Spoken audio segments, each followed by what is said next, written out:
Hello friends, welcome to this session of Rolls to Die For, where Magic the Gathering content creators go to ignite their spark in Dungeons & Dragons.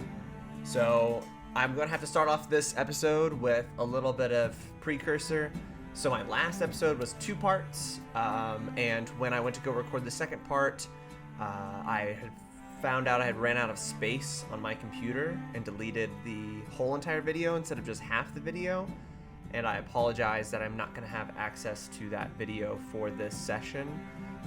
So this will just be a recap video. I apologize especially to my special guest Mark for making the session and making this happen with his character.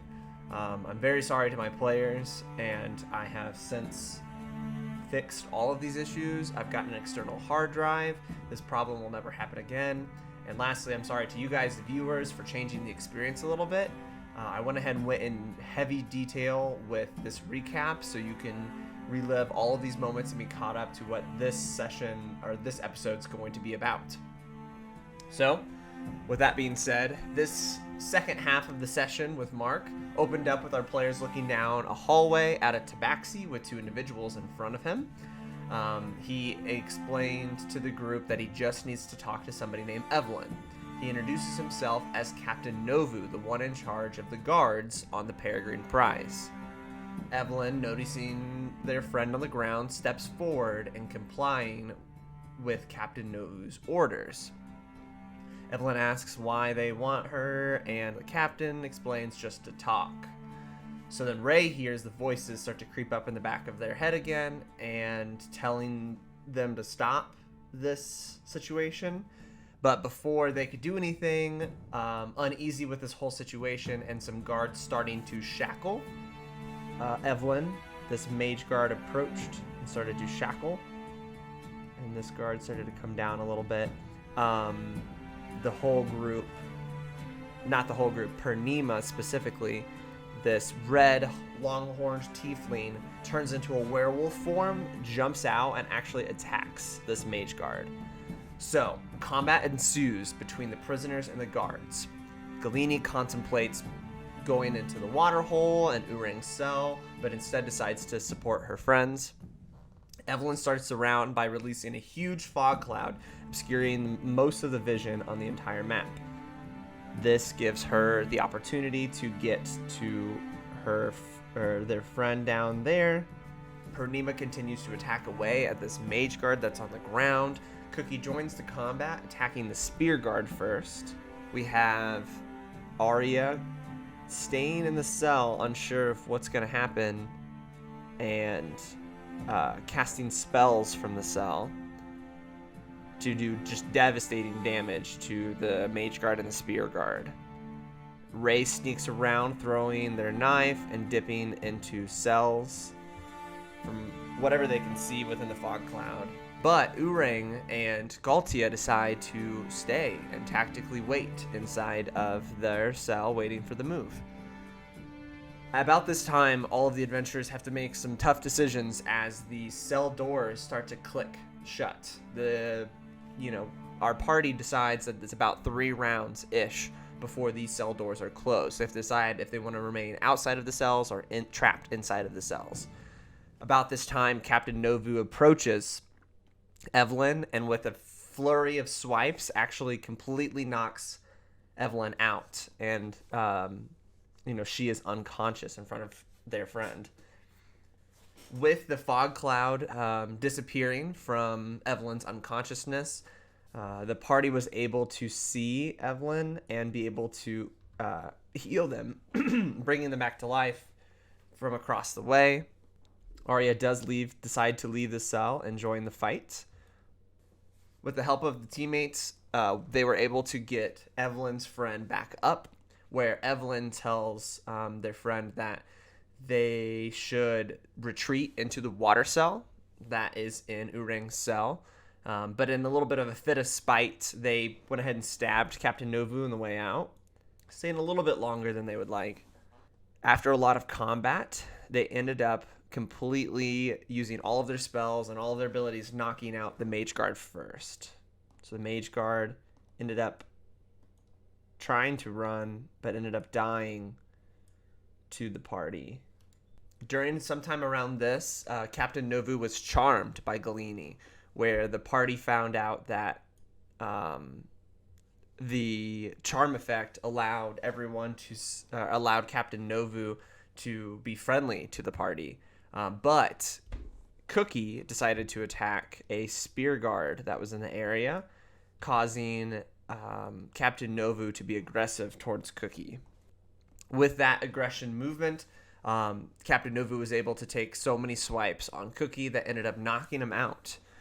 While Cookie was knocked out, he was almost kind of in a vision state where he was seeing something like a dream, or maybe it was part of his past. It's kind of hard to understand because he's an automaton.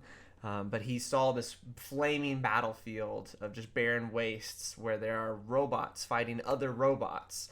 And in the distance, a bit closer to him, he looks over and he sees this dwarf individual, very old dwarf, long, flowing white hair, long white beard with looks to be like toolkits that he's wearing with all different types of gadgets on them.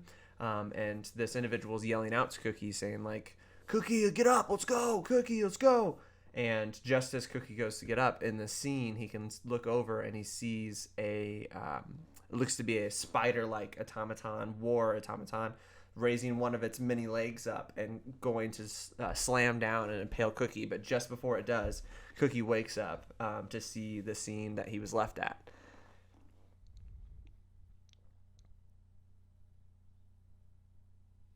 Just about this time, all of the cell doors close. Urang and Galtia join the party, but stay out of the fray. And Evelyn's friend made it into the water hole right before the doors close. They look up at Evelyn one last time and exchange a knowing nod to one another that they're just going to have to leave and maybe not complete the thing they had talked about. Very apprehensively, Evelyn tells in a nonverbal way for their friend to go. The party severely injures the spear guard, and the spear guard just starts to crawl away. Oh, and when Evelyn got the last hit on the mage guard with some of their magic effect, it swirled around them, and it's almost like retained, and they were able to use it to do more damage to other targets as well. So the whole party witnessed that. But with the spear guard slowly crawling away from the group alive, the party just ended up letting the spear guard go.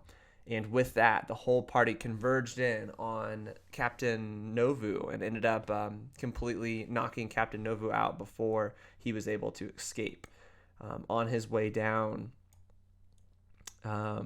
before he died completely, the whole party saw what looked to be like a metal military charm on the side of his arm explode and essence swirl around him, bringing him back to 1 hit point.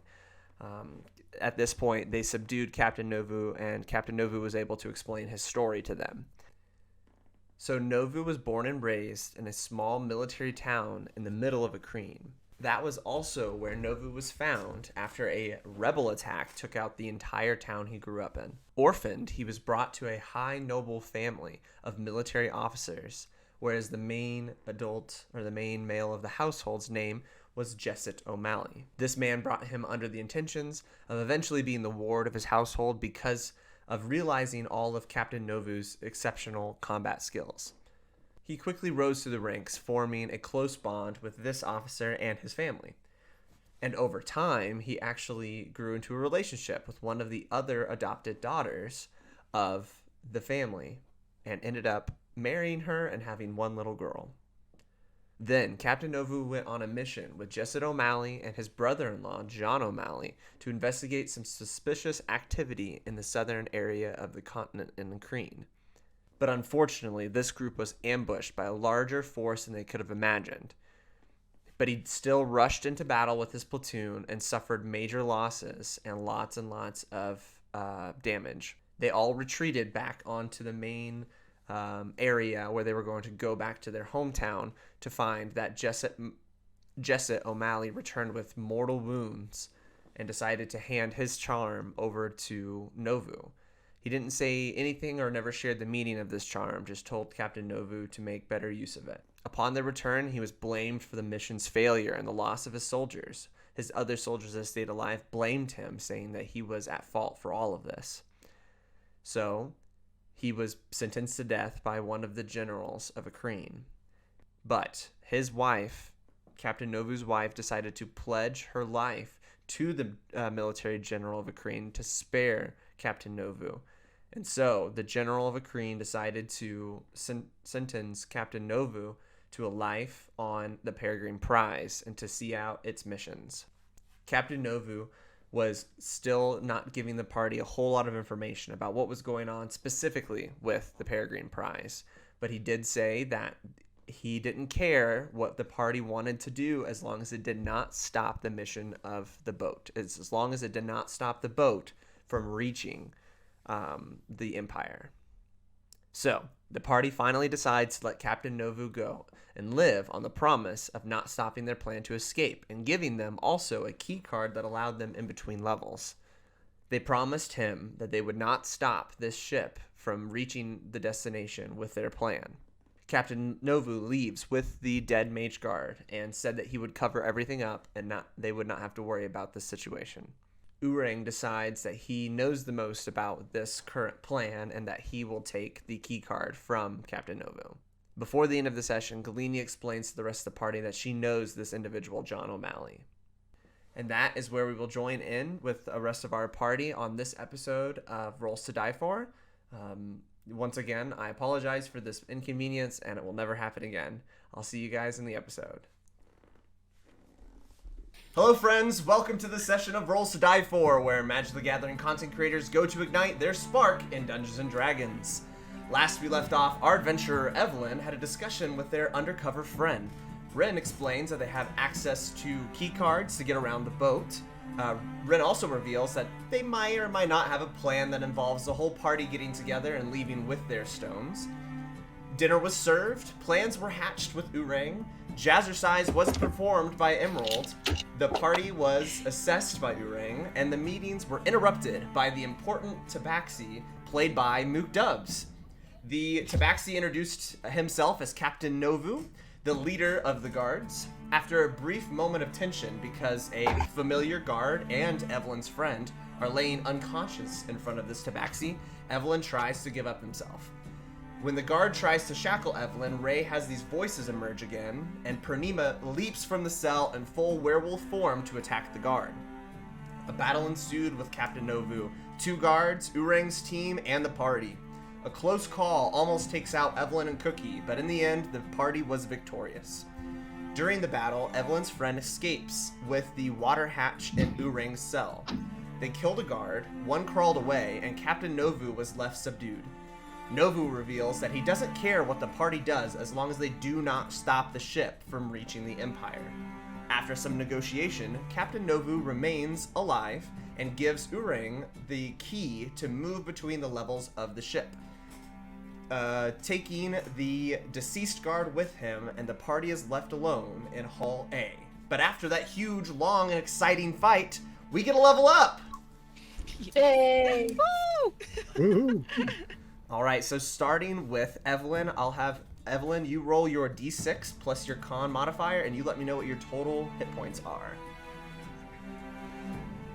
Like total, or how many I'm gaining? Both. How much you're gaining and your total. I am gaining 5, so I will have a total of 22. Oh, nice. Okay, Galene, go ahead.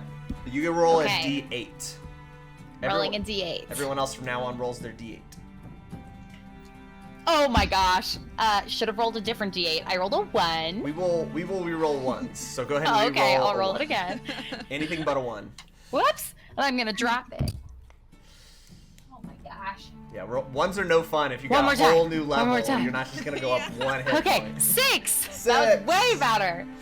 All right. and Okay, so I go, so I add 6. Did you roll 6 or did you? I rolled 6. Okay. Then And what's so- your con modifier? Okay, so D&D Beyond has you like total everything together and then adds, my con modifier is 2. Okay. So it'd be plus 8, right? Yes. So what is your total now? And then my total is 33. All right, thank you very much. Aria, you are next. Oh, well, I rolled a 1, so I'll re-roll that real fast. Bards and ones, we're killing it. I got a 6 too, but my con modifier is +3, so I'll get Nice. +9. So I was at 27 +9, so 36. All right, 36. Cookie, go ahead and roll. Hopefully your now we D8. both rolled natural 20s throughout the session, just like Just get it all out of the way. Match. So I got symmetry between us, just all the good rolls. 5 plus 4 is 8 there, so I'm up to 39. Imagine having Nice. more than 30 hit points. Couldn't be me. I'm barely over. Alrighty, Ray. Okay, let's go. Oh, I got an 8! Ooh. But my con is 0, so I am at 30. Everyone's about 30, except for Evelyn. All right. So, last we left off, everybody, they are in the middle of the Hall A hall. Galtia and Urang are at the end of the hall. Purnima is back. I think Purnima hid back into the cell and is transformed back into his normal self. What would you guys like to do? Oh god. Time so is much it? happened. Yeah, where are we at on the time? Right. So it was right after dinner, and this battle transpired. It didn't take too long to get through the battle. So some individuals you saw just getting to the social hall and starting out their social hall routine. So there's relatively a good amount of time before the day ends. But you guys are pretty beat to heck, so it's up to you guys whether you would like to, whatever you guys would like to do. All right. So we got the key, or Urang has the key, correct? Correct. So that gives us access to certain new areas, potentially. Okay. Good to know. I'm tempted to try and steal that key. We could ask nicely. Oh, yes, nicely. Do we want to start by asking nicely? Give that a shot. So what do folks think? Do we want to wait until we come up with a sort of a harder hitting plan, or do we want to go explore around to the other parts of the ship now when we can? How are the doors? So this, if I remember correctly, the cell doors were all like clicking shut. They are Are all they still shut? Right shut? now. Yes. Oh. Okay. And so I think we really have two options here. We've somewhat shown our hand. At this point, we either need to work quite hard to get back in good graces, to be sneaky enough to try something later, or the moment is now. I agree with that. I think the moment is now. We've I kind think of the moment's now. I think that we haven't all been as forthright with who we know and who we're associated with. I for one did not recognize everybody present here, but in an effort to maybe encourage us all to be open with each other, if the moment is now, the whole reason I'm not where I should be is because I'm looking for somebody, and that gentleman I think might be related to him. Oh, you're talking about what's his name? Jonathan? Yeah. That was the brother-in-law of the Tabaxi there, or was it he was raised by them?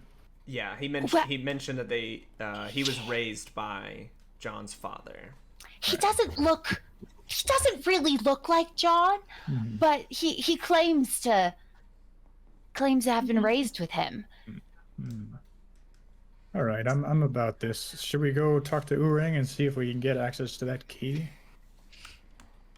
Well, You- I you vote It yes. doesn't hurt. Yeah, I think it's worth asking. Yeah, if you look down to the end of the hall, Urang is talking quietly with Galtia at the very, very end of the hall. They're just kind of right up next to each other, like looking down at you guys and like talking. All right. I'll walk down to Urang and sort of tap him on the shoulder. Oh, yes. What can I do for you? We've been discussing this amongst ourselves here, Urang, and we think the time is now for action. We want to strike while the iron's hot, while we still have some element of surprise. We want to try to explore the rest of the ship here, and we would appreciate if you would lend us that key so that we could sort of Well, traverse the ship easier. I understand. I understand your eagerness. I would feel better if I went with you guys, because what if you guys get compromised and I lose the key? I feel like it'd be better for me to be able to just let you guys do whatever you're doing, and I'm sticking with my momentum of my plan, because not all my That's party, fair. not all my. What exactly is your plan? Is the timeline soon? I mean, surely you must feel like your plan has been compromised after this encounter. Do you think you could just go back? Give me a second. He pulls out the note that he had in his pocket from the previous, the note that Ray stole at the beginning of the assessing each other, and actually opens it up now and starts to read it, because he's like reading it to himself, and he's like, I'm gonna look over. I would like to read it also. I'm gonna see if he stops me. Galtia kind of like tries to step in the way. Go ahead and roll your perception check, but Galtia is trying to protect that vision, so roll at disadvantage. Okay, so I rolled a 12 and a 13, and I'll add 4. So the low would be 16. 16. Let's see. So with the 16, I'm going to do a percentage, and let's see how much of this letter you can see. I will say that I wasn't necessarily trying to be discreet as, like, are you actually our ally? Right. We've done this for you. Okay. Yeah, I mean, yeah. So Urang would probably still resist, because he likes to have this sense of control. So you see him, like, once he locks eyes with you, you reading it, he'll move it away. But you get the gist of the beginning first couple letters of it. It's a little bit cryptic, but it's mentioning something on the lines of, we need to make sure that the guards are on this shift, because when we come in, we need to make sure that we can take over these posts. And then it says something else a little bit towards the end. There's like maybe one paragraph left, and then you could tell that there is a normal name on the bottom as well, when he pulls it away from you. Oh, okay. Well, hold on. Well, listen, my momentum is a little bit. I'm working with these people because I feel like they're my safest bet with my team that my team knows about. So, I can help you guys do whatever you want to do, but my best bet is to work with these people that know more than we do. All right, that's fair. So but you're willing to come with us now? Yes, but what's your plan? Where are you trying to go through?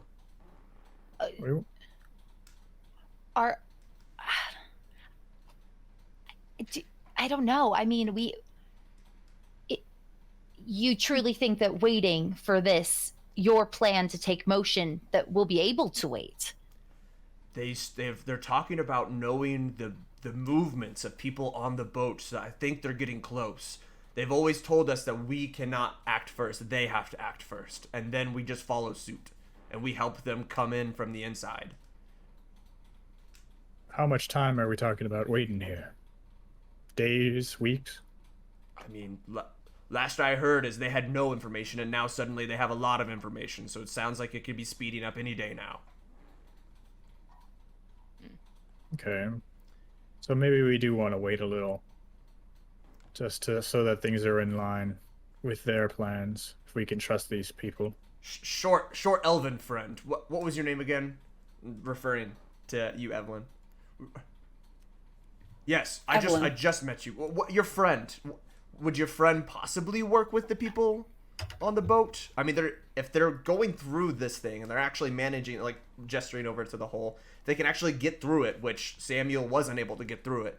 Then they're gonna end up right next to the boat as soon as they get out. Do you think they would probably help us?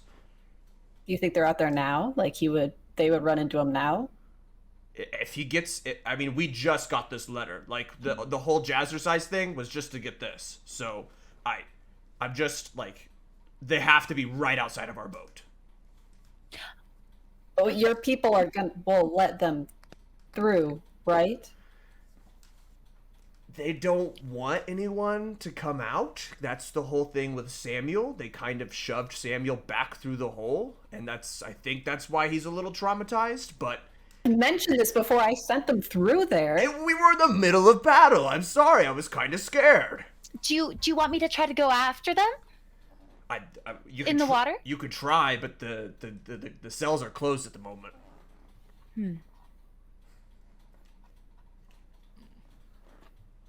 I mean, I guess it would depend on... Galtia. No, not Galtia. Urain. How much of this ship do you know? I know that there's over 30 people on their ship, and that they're heavily armed. Their normal activities are boarding ships, so that's why they have a scavenger vessel. Are they planning to rob this ship then? He like looks over at Galtia, and Galtia's like, "You've already said a lot." Urain looks over and he's like, as far as I understand, they want an advantageous position to either get something on this boat or actually take the boat. That's as much. Okay, that's everything I know. Now you guys have all my cards. You can't backstab me now. Otherwise, Galtia here will take you out. And Galtia's like, He would not. shaking his head over at you guys. I'm gonna give him this look. To Galtia? Yeah. Galtia's like, Baby. Let me get this straight. Your plan is to help some unknown people outside of the ship that haven't been telling you everything, to help them rob the ship so you can get off the ship. and I can have their ship. If they take this ship, I suddenly now have a ship to take everyone from my team away from this boat. Does it kind And of... they said this would happen? They said if they this said... agreement? Yeah, and he goes over to his cell, like he's gonna go into his cell, and he like stops for a second at the cell door, and he's like, well, I have a letter in there that says if the exchange is complete and successful, then I get to have their ship. I will have all of their docking information, and I will be the rightful owner of their ship. This doesn't sound smart. Well, I've been on this ship for a lot longer than you guys. I've had a pretty established connection, and they've given us a lot of resources. Like, a lot more than, I think, the Golden Seal. I actually don't know much about the Golden Seal, but a lot more than it seems the Golden Seal has gotten their people. So, that's why people prefer me or Val, because we get a lot of resources. Okay. I mean, even in all fairness, if there's a change of management on this ship, I think that's still good for us either way. Yeah. I agree, but I just can't help but feel that no matter how persuasive he might be, there was just quite a large fight down here. Are you worried that they're going to tighten security? That we'll lose the window of opportunity? He points over at the cell door still being closed, and he's like, I've never seen them keep the doors closed and leave the room. The guards, whenever they manipulate the doors, they always return it back to the way it was. So I'm really concerned about that. And he's like pointing over at the hole.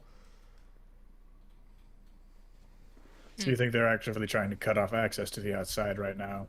I think so. I mean, that would be the whole reason why Farwain was staying outside of the cell. That's why probably he didn't come in, was he's probably maneuvering it to make sure that nothing else happened. So if your access point is cut off, isn't it your responsibility to find a new one in order to help these people? Well, this last letter, holding up the letter, does give me a little bit of relief, saying that it's on them to make the first move. I feel a little bit better now knowing that they're going to make the first move and we just follow suit to try to help them. If nothing else for us, if they are going to make a move, that could be a good time for us to use as a distraction. Mm-hmm. True. That's what I'm thinking. I can actually show you guys the ship. Do you guys want to see the ship from where we're at? Yes. Yes. Yes, Yeah, please. there's literally one porthole that looks outside of the ship on this entire floor, and we can actually look out onto the ship and see what it looks like. Where is it? It's weird. It's like if you go out, I'll take you there. And he starts to walk down Hall A. Do you guys join him? Yes. Yeah, absolutely. All right. So walking out of Hall A, opening up, it's the main hall. There's a couple clumps of people still like together and whispering. There's a little bit of a trail of blood going to the coal yard, where you would assume that probably Captain Novu was taking the body of the brutally murdered guard in self-defense. But then Urang takes a sharp left right outside before you get to the social hall doors. So imagine you exit the Hall A, and there's almost like a little hallway that's in between in the main area between Hall A and the social hall. And when he takes you down it, there is a reinforced porthole right there on the side of the wall that you would have to go out of your way to go see next to the social hall. Thank you. Bless you. Bless you. Would anyone You like? sneezed so hard you went out of focus. I was waiting for 3. It's the magic The number. magic number. Would anyone like to look out the porthole? Yes. Oh yeah. All right. Who's looking out there? I Go say make- looking around. Go ahead and make a perception check. Ray making the Oh. non-perception. Okay, Aria, you have to be next. This is a natural 20. Plus, Sure. Trying to get 2 natural 20s. plus 4, 24. Well, we You just got it. rolled all the same rolls earlier. Oh, okay. Did you get a 22? No. You got it. Oh, Okay. So yeah, so you 24. look out there, and Galene, go ahead and make a history check for me as well with that high of a roll. 13. 13. You would know of the red foam riders from a little bit of your time dealing with water escapades and ships and things like that. They are kind of known to communicate with any and every type of business, both the Empire, that they've been seen dealing with the Titans, they've been seen dealing with the rebels that are on the southern region of Kreen. They've been seen dealing with the people from the Sharded Delta as well. They're just kind of freelance workers. They're refined to a T, and they will always sway wherever the money goes. So that's as much as you know from them. You don't know any of the members. You don't know where they're stationed and things like that, but that's as much as you would hear. Yeah, that's as much as, yeah. You would know some other things based off of your old occupation, but that's as much as you would know from just seeing their ship. And it is definitely one of their main vessels that you look down there and you see. It's a very, very heavily armored one, and you can see that it is near like the back left-hand side of the ship as the ship is moving forward. So you would assume that wherever this tunnel was in Urang's cell would take you out into the back left of the ship. Okay, then I'll back up so that Cookie and everyone else can look if they would like. Yeah, I'll take a look. Let me see. What was my perception? Where is it?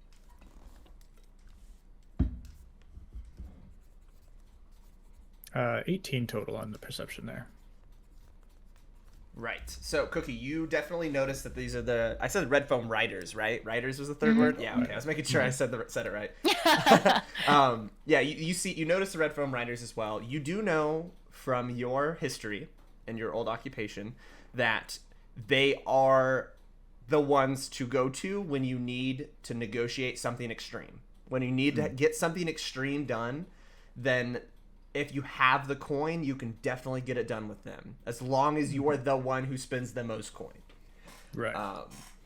So it is kind of reassuring to you to know that there's very qualified hands on the other side of this communication chain.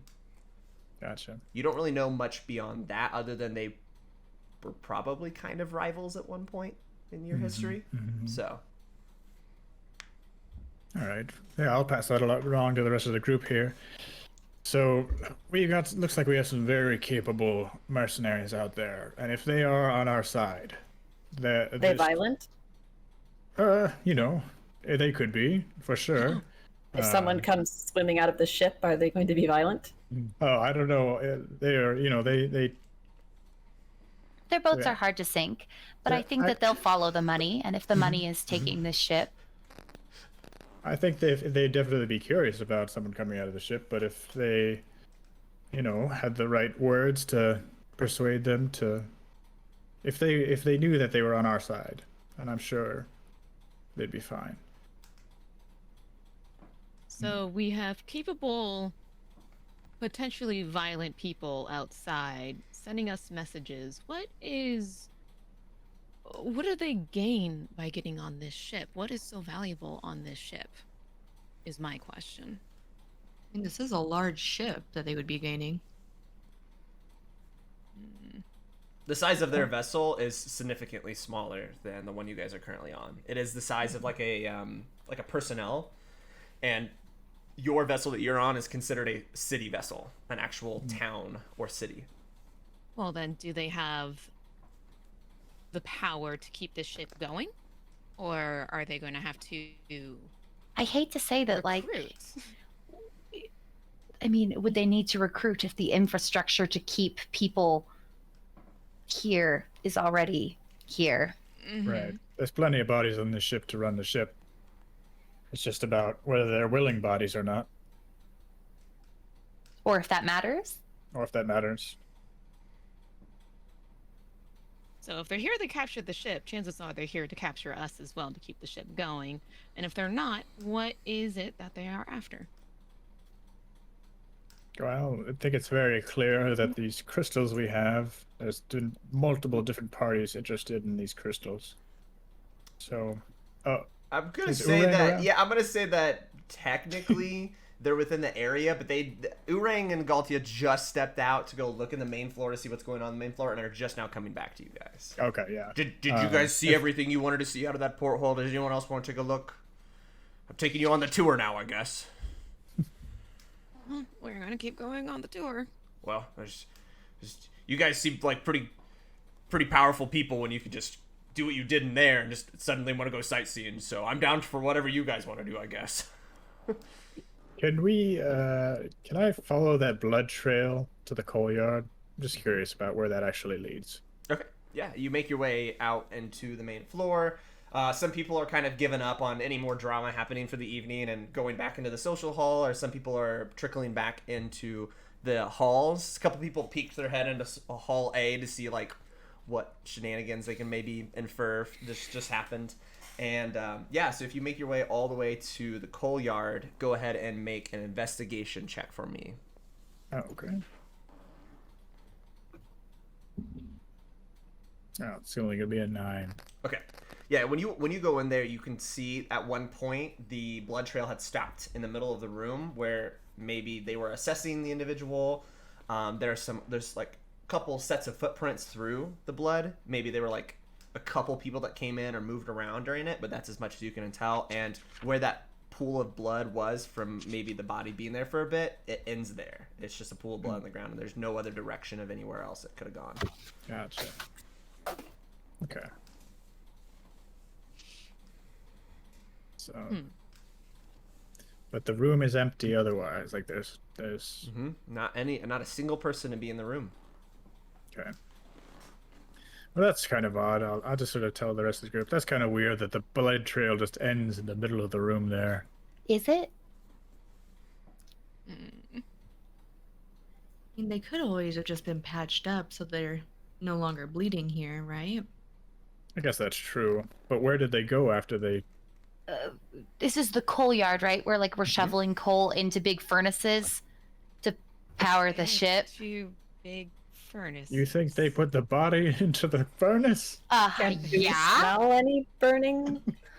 What would you Flesh? do Go to ahead hide a and make body? a perception check with the sense of smell for me. I'll do some sniffing. I got a 17 sniffing is for hard. burning body. Oh my god, 20. You got a 17 and we got a 20. Yeah, you definitely do not smell any burning bodies in the area. All of you. You do That not. could Yeah. Also just mean it just burned pretty quickly. It's a pretty big I mean, furnace. it's really hot to burn that fast. Yes, it's true. So, anyway, is Boomerang earning them near us right now? They, with the non-invitation and you guys not saying anything back to Urang about taking the tour, that joke, he kind of was defeated and went back into his cell and left you guys alone. So the cells are back open? Went back into the hall. Went back to his hall A. Okay. So you were saying, Cookie, that people seem to be interested in these crystals here. So is it possibly, unfortunately, safe to presume that these helpers outside the ship might be after us then? It does make me worry a little bit. Just the way Urang said that they're after something on the ship. Seems that a lot of people have been interested in these crystals. Evelyn, your friend, did they know of the crystals? They did. Would they So then alert you? the boat? I don't think so. Okay. Just in case the boat doesn't know. No, I don't think they would. They know better than that. So do you know more about the crystals because of your friend? Or did you just tell them about the crystals? I just told them that we found them. Do I believe you? You can make an insight check. I'm dubious. Should I roll persuasion and or deception? Go ahead and, yeah, whichever one's higher. I'm sorry, I forgot what I was rolling. Insight. Insight. Insight. Okay, got it. 17. I'm good at. I'm gonna do. Wait, am I good at it? I'm better at persuasion. Dirty 20. Ooh. Okay, I believe you. And it's not necessarily that you fully believe them. It's just more of like, it is such a it's such a confusing phenomenon anyway. That I'm even worried if they were yeah. to know about it, it would be like, okay, everyone's confused about this kind of Yeah, thing. yeah, yeah. Makes sense. Yeah. I'm feeling more and more like we should probably do something now and not necessarily trust in Urang and his friends. Well, yeah, I think there should be some action. We can always... I say we should explore the boat a little more if we can. At least just get a handle on things. We need I worry that Urang kind of left that door open and we didn't jump. Do we all, when, with talking about the tour, I wonder if maybe this would be the time to like map out our goals. And because our goals up until now have been mutually beneficial, but what is our goal? When we get off, are we hoping to commandeer the vessel? Are we, did we like my plan of swimming? Like what ultimately is our plan? That's a very good point. The farthest I've gotten with our plan is to not die, and there seems to be many holes in that. But I like it. I think that has promise. There's some vision there, not dying. I could align myself with that. What if we go with Urang's plans and let them on the ship? But while they're getting onto this ship, we take their ship and leave. Without Urang or with Urang? Well, Are you dubious that they'll actually give the ship to Urang? Well, what of value is here? Yeah, I don't want to be, further and captured under their rule to keep this ship going. I don't want to necessarily give it a chance to figure out what it is that they're fully after. Urang seems like he's going to wait to figure out what that is before finally getting the ship. It's just also very confusing. I guess That's it's up to fair. him whether he comes with us or not. I don't want to leave Urang behind since this is partially his plan, but I do want to ensure that we're not getting duped and Urang's getting duped. I don't know this particular ship, but I know of them. and they'll deal with anyone. They'll work with anybody as long as it's advantageous and that they gain a profit from it. The largest profits. They'll bow to whoever spends the most money. It seems that they've been only funneling things to Oorang, and Oorang hasn't been. I'm curious what he's offered back. The ship ultimately isn't his to give, but information might be enough that he feels confident it would be his to offer. I don't know. I think I worry that waiting puts us in a bad spot, but I also worry that acting rashly without a direction might put us somewhere worse. And so I'm not sure. I do think that if something's already in motion, maybe as Aria mentioned earlier, that would at least be a distraction for us to do something, whether that ultimately is going along with their plan or attempting a plan of our own. Do you think Oorang knows who these people are? Seems pretty knowledgeable. He must recognize the colors out there. He's had communication with them for a while now. I wonder, does the boat know that this other boat? I mean, they have to know it's there, right? Mm-hmm. Does it make you nervous that there might be multiple strings of communication? Yeah, there could be multiple parties at play here. Oorang may not be the only one with contact. I mean, they have to. This boat is quite big. They have to see this boat, right? I would assume so. If we can see it out the window, wouldn't they? Unless they're just thinking it's so small that it can't possibly be a threat, but that seems odd. I agree. Seems weird. Very concerned. Aria, you asked some leading questions to Oorang. I'm curious if you know more of if there's another party here that might have had interaction with the boat. I unfortunately don't have any of these I don't have contacts, and I don't know who else would be. The only party I know that I don't want here are the people from the Shard Delta. I know that's not who's out there. Seeing the other ship was at least reassuring for me, but I don't know anybody else that's here to help us.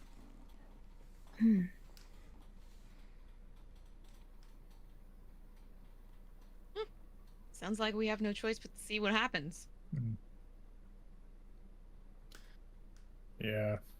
Evelyn, you're most familiar with the coal yard just based off the last previous experiences. Go ahead and make an investigation check for me. Based off just like passively being in the room and like trying to assess with your friends like kind of what's going down with the environment. That's a natural one for me. Natural one. Okay. Oh no. We're just trying to hold it together right now. We're not. Yeah. We also still have this box as well. Mm-hmm. It's just still a little bit frazzling for you to just have to get contact with your friend again, Evelyn, and then just have it ripped away and just like wonder what they're up to. You know, they seem so sure about their plan, but then it didn't help you in the end because they didn't give you a whole lot of information. And it's kind of resonating in your head like, man, what could have happened because of all of this? One thing that I don't think we've talked about, he mentioned that the boat needed to dock. He being Captain Novu? Yeah, Captain Novu. Captain Novu mentioned that the boat needed to dock. Didn't we give him our word that it would? Did we? That was the thing I was most concerned about in talking with Novu, is because he wouldn't tell us why. We kept trying to get him to say why it needed to dock, and his answers weren't good. He just said that for his family, but regardless of what happens, I don't think that's going to prevent him from reuniting with his family. So it makes me wonder, are they more vulnerable while at sea? Do you think it has to do with this boat? If the ship doesn't dock, does I don't know. But it seemed like Captain Novu, whoever really runs this ship, is holding something over Captain Novu's head, and that's probably Captain Novu's motivation for wanting this ship to dock.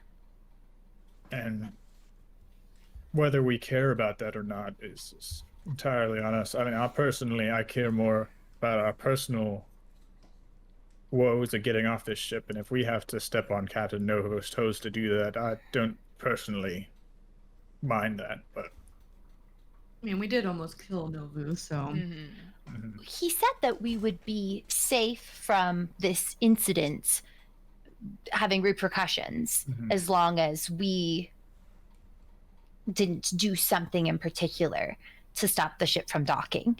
So maybe we do wait. We wait for Urang's plan and the ship continues. But then if this incident in the hallway or something else causes repercussions in some way, maybe we try to stop the ship. yeah. You mentioned this box. Yeah, we have the box and we have There's the that rod. hole. So we could use the box to get up to the guard level potentially. That's always an option. But once we get up there, what do we do next? That's the problem. We don't know anything about that upper level, so maybe we do just wait until Orang's or this crew on the outside decides it's time to come in here. I hate waiting, but maybe that is the safe mode right now. Guess the only thing we can do is prepare for the worst. Evelyn, you've been really quiet. Yeah, It makes me nervous. I'm just worried, that's all. What was your friend doing on this ship? Working? I think you're going to have to give us a little bit more than that. I don't know if I can. Yeah. Yeah, they assumed that the friend was dressed as a guard, right? When yes. So they Captain Novu mentioned that he caught Evelyn's friend as a guard, but at that point, the guard outfit had been commandeered from them. Right. Okay. Sure. But Evelyn, your friend spent some time with the guards. Did they ever pass along any information about this ship? Anything that we were totally in the blind right now? Is there anything you know about this ship? That Billy, he just said he had a way to get us off, and now we don't have him and have them and have that anymore. See. All right. That's frustrating. I'm having a hard time trusting someone among us that isn't willing to tell us more about what their friends were doing in hiding, working. Well, I think we've spoken about how we all ended up here. How did you end up on the ship? Because it seems like your friend made the choice to be here. Did you choose to come onto the ship, or were you also abducted? Well, no, Cookie knows. He saw me in jail. We were both in the same jail, and we were brought here. Got into a bit of a scrap outside, and my friend managed to escape, and I got taken in. So it was just kind of a coincidence that we both ended up in the same place. A coincidence in which they involved working? Well, he was a guard on the ship. We were in town. I was seeing them off, and I ended up on the ship as well.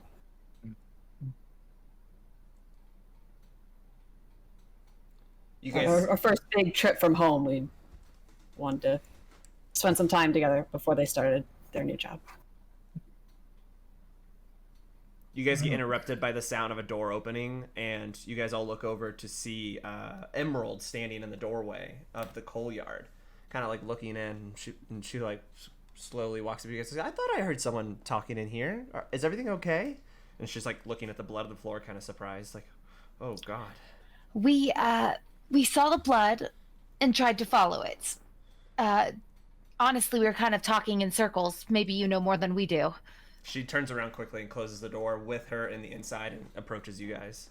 What do you mean? I saw that big Tabaxi person carrying the guard in here, and I figured you guys knew more since you were in there with Urang. Urang is in not a good place right now. He is trying to figure things out. He's a little concerned that his cell door isn't open yet. Like, I tried to get information from him, but I have nothing.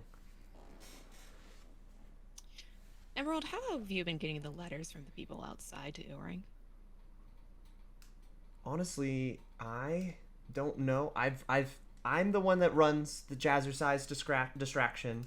That's my job. I don't know how they do their maneuvering of packages. I'm assuming you guys are all with the unknown now. Like, she like very frantically glances at all of you with you knowing that information, Ray. Mm-hmm. I'll show my little. She's super relieved. She's like, oh god, okay.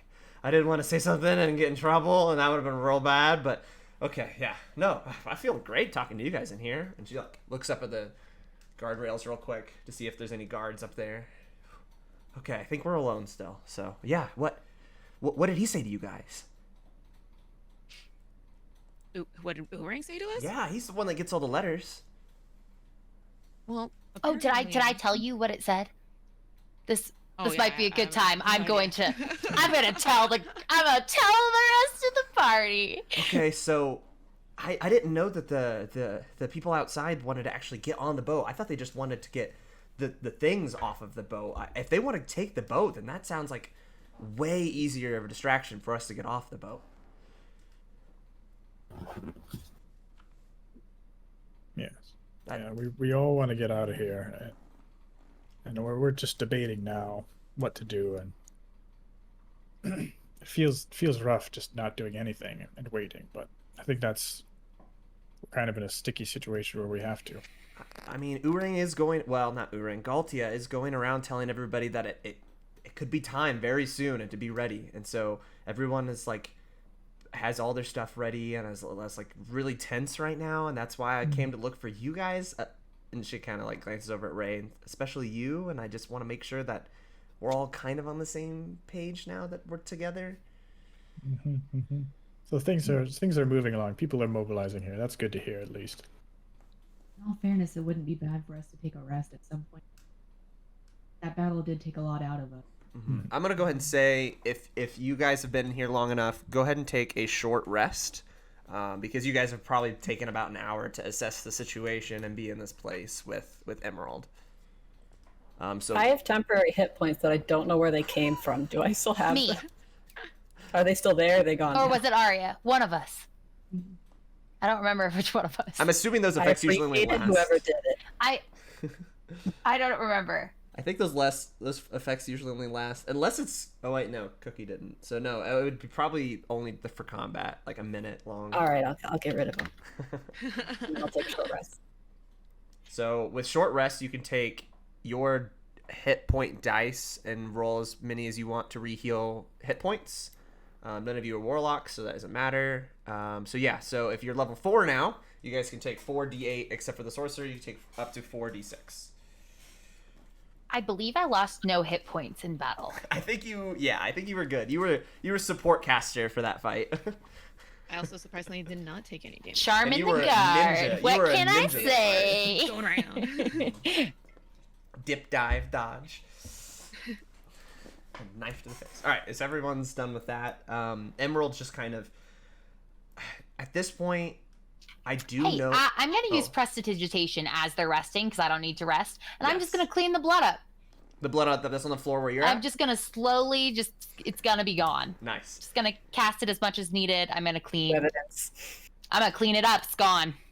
Yeah, as you do that, Emerald's pacing back and forth, and she's like, I just don't understand how they just keep getting in this room, and then they're just suddenly not here anymore. Like, we need more information of, like, how to maneuver around this boat, be able to do anything when the time arises. Yeah, I mean, that's why I came in here, because it looked like they went in here and then they just disappeared. So there's got to be something going on in this room.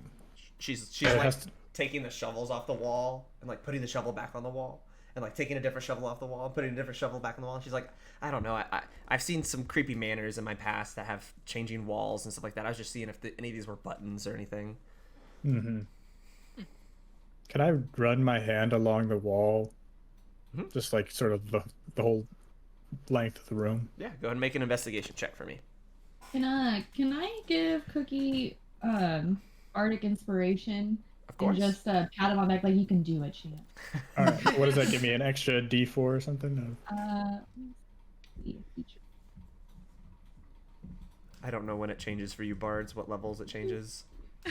I'm gonna peek out the door and clean the hallway too. By the way, I'm just gonna. Yeah, you peek out the door Yes, and it's 1d6. nobody is in the main hall anymore. 1d6. They're either you assume they're either in the social hall or their main rooms. I'm gonna clean up I'm the gonna use mess.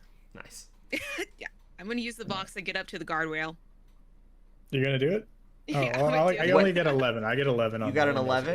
investigation. I will say you didn't. I mean, like looking around the room, you didn't find anything, but you do find a guard's helmet that's like almost like prop-like when you look at it. It's like made out of wood and stuff. Just like off to the side in that room. It's up against the far right door, or not right door. Sorry, far right wall. All right. Can I pick it up? Yeah.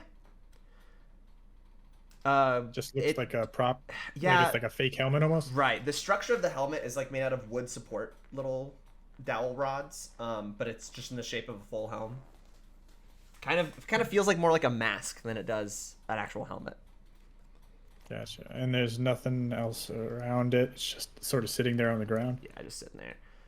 Watching that happen, Evelyn, is a little bit gut-wrenching. Go ahead and make an intelligence saving throw for me.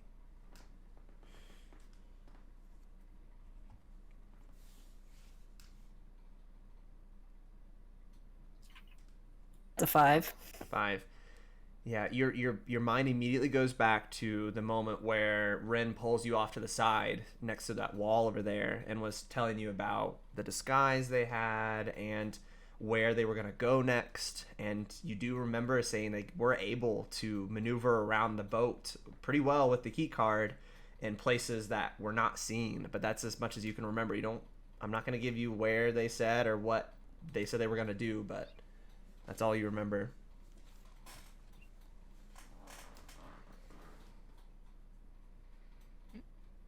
Yeah, that's all you find. Emerald's like that's a pretty small helmet. I don't think I've seen any guards with that small of head, but that's kind of cool. We could maybe use that. I'll just sort of throw it in my bag for now. Okay. Ray, you wanna try to get up there on those guardrails? I want to try to get and use the box, and there's nobody here. There's nothing going on right now. Why not just jump up there real quick and see if we can find something. I like it. Let's do it. All right. So imagine the guardrail is in a box around the top side of this facility. It is very, very high up. It's about 120 feet up. So what are you going to try to use or do to get it up that way? I would say the bottom of the guardrail is probably like 110 feet up. So it's still difficult, but... The box is like this latch thing, and then the box is actually what goes towards the latch, right? You have almost like a box and then a hook that detaches from the box, and there is a cable that goes from the box to the hook, and then on the bottom of the hook there's a sigil where Grayson told you that whenever you activate the box, the sigil will go from the bottom of this hook to that box no matter what. It'll continue to try to do that until they're together. I am going to go grab one of the shovels and put the hook around the shovel and use the shovel as like a javelin. Javelin? Try and like throw it through the air a little bit more. Okay. Go ahead and make an attack roll at disadvantage. What side of the guardrails are you doing it at? So imagine it, you walked into the coal yard and you are the one closest to the main hall right now. And there's a right side, there's a left side, and there's the front or the back. I'm going to do it directly to my right. To your right, so kind of where Cookie found that helmet and stuff. Okay. Yeah. All right. So attack at disadvantage. Disadvantage. Oh, that's a 19. And that's a 17. 17. Okay.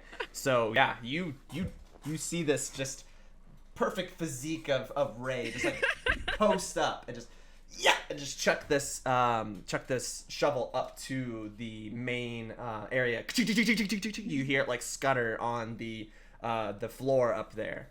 A little moment pause, and you don't hear any movement. And the shovel is with the hook up onto the guardrail.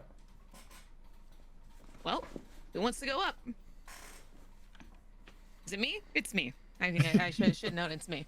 All right. Well, see you all later. And I just grab the box and just go ahead and trigger it to pull me up. Yeah, you all see this as Ray's just starts to ascend up into this guardrail area. You hear the shovel kind of readjust itself, but there's almost like a lip to the guardrails that are up there, and it kind of sits up flush with that lip of the guardrail. It was probably a good thing that you put an extended like stick to this hook, because there wasn't really a good place unless you exactly landed the hook onto the edge for it to land. But with that stick landing up against that lip of the guardrail, it's going to send you straight up to the top. Go ahead and make an acrobatics check with advantage. Try to get yourself up onto the guardrail beyond the lip. Okay.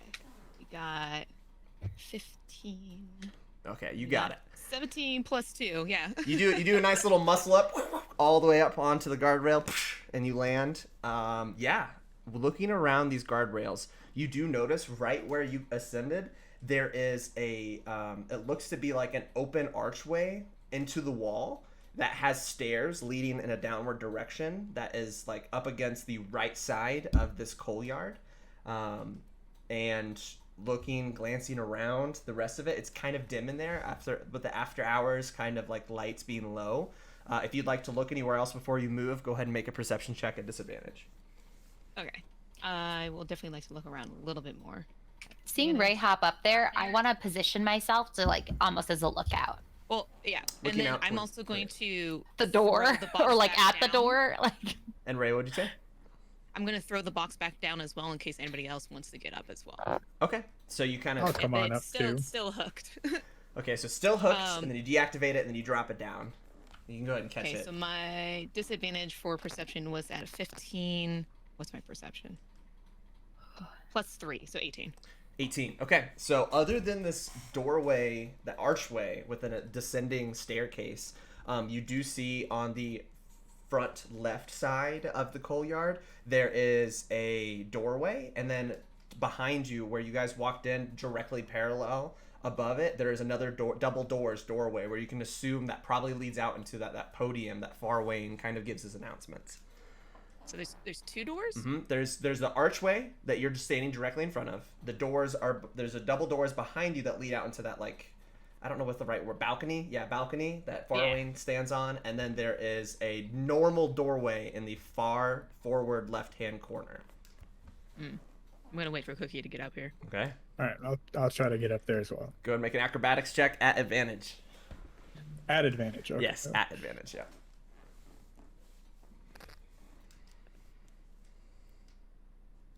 Ooh, nat 20. Yeah! Let's go. Second one for the night. So seeing this exquisite skill of muscle power from Ray, you copy their movements exactly and land just as they did on the guardrails as well. Looking around, you kind of see the same scene going on around you. What would you guys like to do? You now have 2 friends up high and 3 friends down low. These stairs look like they go back down. Should we just check that out real quick? Yeah, we might as well if it means the easier way of getting up here. Mm-hmm. Yeah, we'll go check out the stairs. Okay. Walking down the stairs, it's pretty dark, but there are a couple red lights that lead the way down these stairwell. The stairwell is pretty large. It could probably have like 3 people shoulder to shoulder going down these. And there's nothing on either of the walls going down here. And when you get down to the bottom of the level, it's very, very dark. Do either of you have dark vision? I do have dark vision. Dark vision. I Okay. can see 60 feet. Before we enter or exit through the new or the bottom entrance, I'm going to cast Disguise Self on myself as one of the guards. Okay. Yeah, you can go ahead and disguise yourself as one of the guards. I'm assuming you guys are going stealthily? Yes. Okay, go ahead. Sneaky. Both of you roll stealth checks for me. It's my strongest thing. I'm glad it's my strongest thing because I rolled a 7 plus 6. Okay. I already got a 6 total. Okay, so, man, Clunk, clunk, clunk. Evelyn, you're in this moment where you're just kind of like you're still fighting that thought of just like, oh, like man, I can't believe this has happened. you know, like that helmet that could have been Rin's helmet. You're not exactly sure like why that was there. And you are hearing from the other side of the wall that you found this helmet, dink, dink, dink, dink, dink, of giant clumpy metal feet. Ray, getting back to the bottom of the staircase, you see a very obvious like swivel handle up against the wall, and that's it. There's nothing anywhere else other than this swivel handle. Yeah, I'm swiveling the handle. Yeah, you swivel the handle, and in the door, it almost feels like a large square. It doesn't really feel like a door. It just kind of extends out a little bit and pushes out and away off to the side. And there, at your guys' ground level, right in front of Evelyn, Galene, and Aria, just right there is just a complete now new opening leading in between these two walls up to the guardrails. Guys, don't worry, it's me. I just dressed up as a guard. Everything's fine. Yeah, It's also me. You guys, immediately see a guard emerge from the wall. And right afterwards, you see Cookie just like staring at you guys, ka-tunk, ka-tunk, ka-tunk, down the stairs behind them. Oh, so that's where they went. Thought something was off about this room. Emerald's still in the room, right? Yes, yeah. Emerald is still pacing back and forth, and she's like, oh, like Emerald, watching you guys come out. Go find Urang. Let him know that we found an entrance to the upper levels. Now that it's quiet, and since we don't have access to the cells anymore, we may want to just take some ground here, and have some folks from our team, up, sort of take the top level if we can. Okay, that sounds. Also, tell him I'm disguised as a guard. Don't shoot. Okay, well, and she runs out pretty quick. Is there anything you guys would like to do in the meantime? I say we take a look further around upstairs. Would you all like to join me? There's a way to get this open from the inside, or from like our side. It didn't so we don't look have to... like it. No. But you do know from the past that Ren has left from inside the coal yard, so you probably assume Ren knew how to open up the door. Maybe Ren had a way to open up the door. We don't know. Does the door like automatically close if we're not holding it open, or yeah, if you can go we to just leave it open? If you go to like leave the door alone for a little bit, it does start to kind of okay, like so maybe we'll just wait a moment until Emerald can come back with Urang. Yeah, you very easily though could, if you wanted to, you prop your foot up against it and it would stop moving. Oh, it's not okay. it's not like a mechanical. It's more of like a hydraulic like closer. Gotcha. All right, I'll take like a shovel or two or some sort of item I find in the room there and just sort of shove it in so that it keeps the door open. Yeah, very easily. You can just boop. As we're waiting for Emerald, I just have a totally random question, no good reason. Any of you guys carrying water? I can make water. You can make water? Okay, good. I'm just asking because I might be thirsty later, Excellent. All right, so now that the door is propped open, can I do an insight to figure out if I know that that's not Yeah, roll an insight. Roll an insight check. Can I like? I don't even know how I would help. Maybe I got a 16. I thought it was on a 1, but it rolled okay. So I got a 16 insight. 16. Okay, go ahead and roll a persuasion or a deception if you're trying to elude their discovery. I was just trying to be funny, but okay. It's a bit, guys. I don't at all. That's a 2. What? So your tell is kind of showing a little bit. What, like, you don't have to tell them what you were trying to joke about, or maybe not joke about, but like, what did they experience? The fact that was a weird remark from Ray. It gives the sensation that there is a tool that they are willing to use to help others, or to help the situation. All right, I'll be like, okay. Not sure what you're up to, but I got the water. Okay, good to know. It's okay. It'll be good. It'll be good for all of us. Okay. You guys are waiting for Emerald to return? Well, now the door's open, I'll just, unless someone specifically wants to stay behind, I'm just gonna head back up the stairs. I'll go up the stairs with Cookie. Okay. I'm gonna run up. Since I haven't been up there yet, and I'm curious. Suppose if we're all going. Galene, are you staying down below or are you going up? I'll follow. Okay. I would like everybody to make a stealth check for me. You are in I'm enemy gonna territory. I'm gonna look at Cookie and I'm gonna say, sometimes singing helps, and I'm gonna give you a bardic inspiration. Thank you. Singing stealthily. Oh, okay. It reminds me of that See? Emperor's New Groove scene where he's like, and he's like up against the wall, like trying to not be seen. I got an 18 because of that, so Okay. I'm super sneaky. I once again got a 13. 13. Okay. Very happy my stealth is very high. I got a 6. 6. Okay. I got a 5. 5. Okay. 17. 17. Okay. Good. That is good to know. All right. So Thought you guys... I'd hit the weakest link, but maybe. It happens. So you guys make your way up to the top. You guys can find, like Ray, you said you wanted to grab the box back very easily. Box You is just mine. box is yours. You have a shovel up there with you now too. What would you guys like to do? Okay, so there's another door, and then there's the big doors that look like it goes to the balcony, right? Yes. I'm gonna point towards the door that's not the balcony and be like, "Wee! I got a good feeling about that one." All right. Let's check that one out. Okay. You guys head I'll over. go first. Yeah, Ray leading the way. You open or you go towards the door. It just looks like a big, nice metal clunky door with 2 hinges and a doorknob. What would you like to do? Okay, I'm going to turn around to everyone and be like, okay, obviously I look like this, right? So if anything happens, I'm going to try the good old, trickaroo. This is my captive. We're taking them to go do captive things, throw them in the... You're taking us to go see Mook to Captain refine Novu. details. Oh, Captain Novu. Taking us to see Captain Novu to refine details about the and gather intel about the thing. Gotcha. Classified. Classified. Class- It's classified. classified. It's classified. This is Captain Novu requested this guest. Prisoner? Guest? Are we guests or are we prisoners? Individual. There was a situation and Captain Novu wants to gather more information. Okay. These 4 individuals may have witnessed what occurred downstairs. While not involved, witnessed the situation. Okay. Only if we're captured.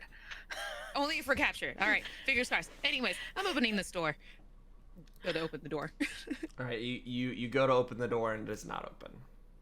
What would you like to do? It's locked? Locked. It seems to be, yeah. Like you go to jiggle the handle. The and key card.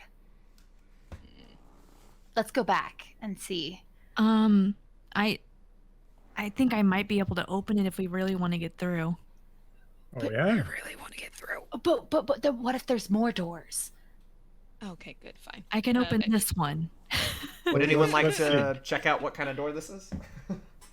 I'm gonna look down to see if Emerald has returned real quick, since we're just chilling up there. Yeah, you look down and Emerald has not returned for some reason. I'll take a look at the door. Okay. Yeah, you could tell that. Go ahead and make an investigation roll. I'll make you roll for it. Roll for door. Roll for door. Romance the door. Yeah. Do it.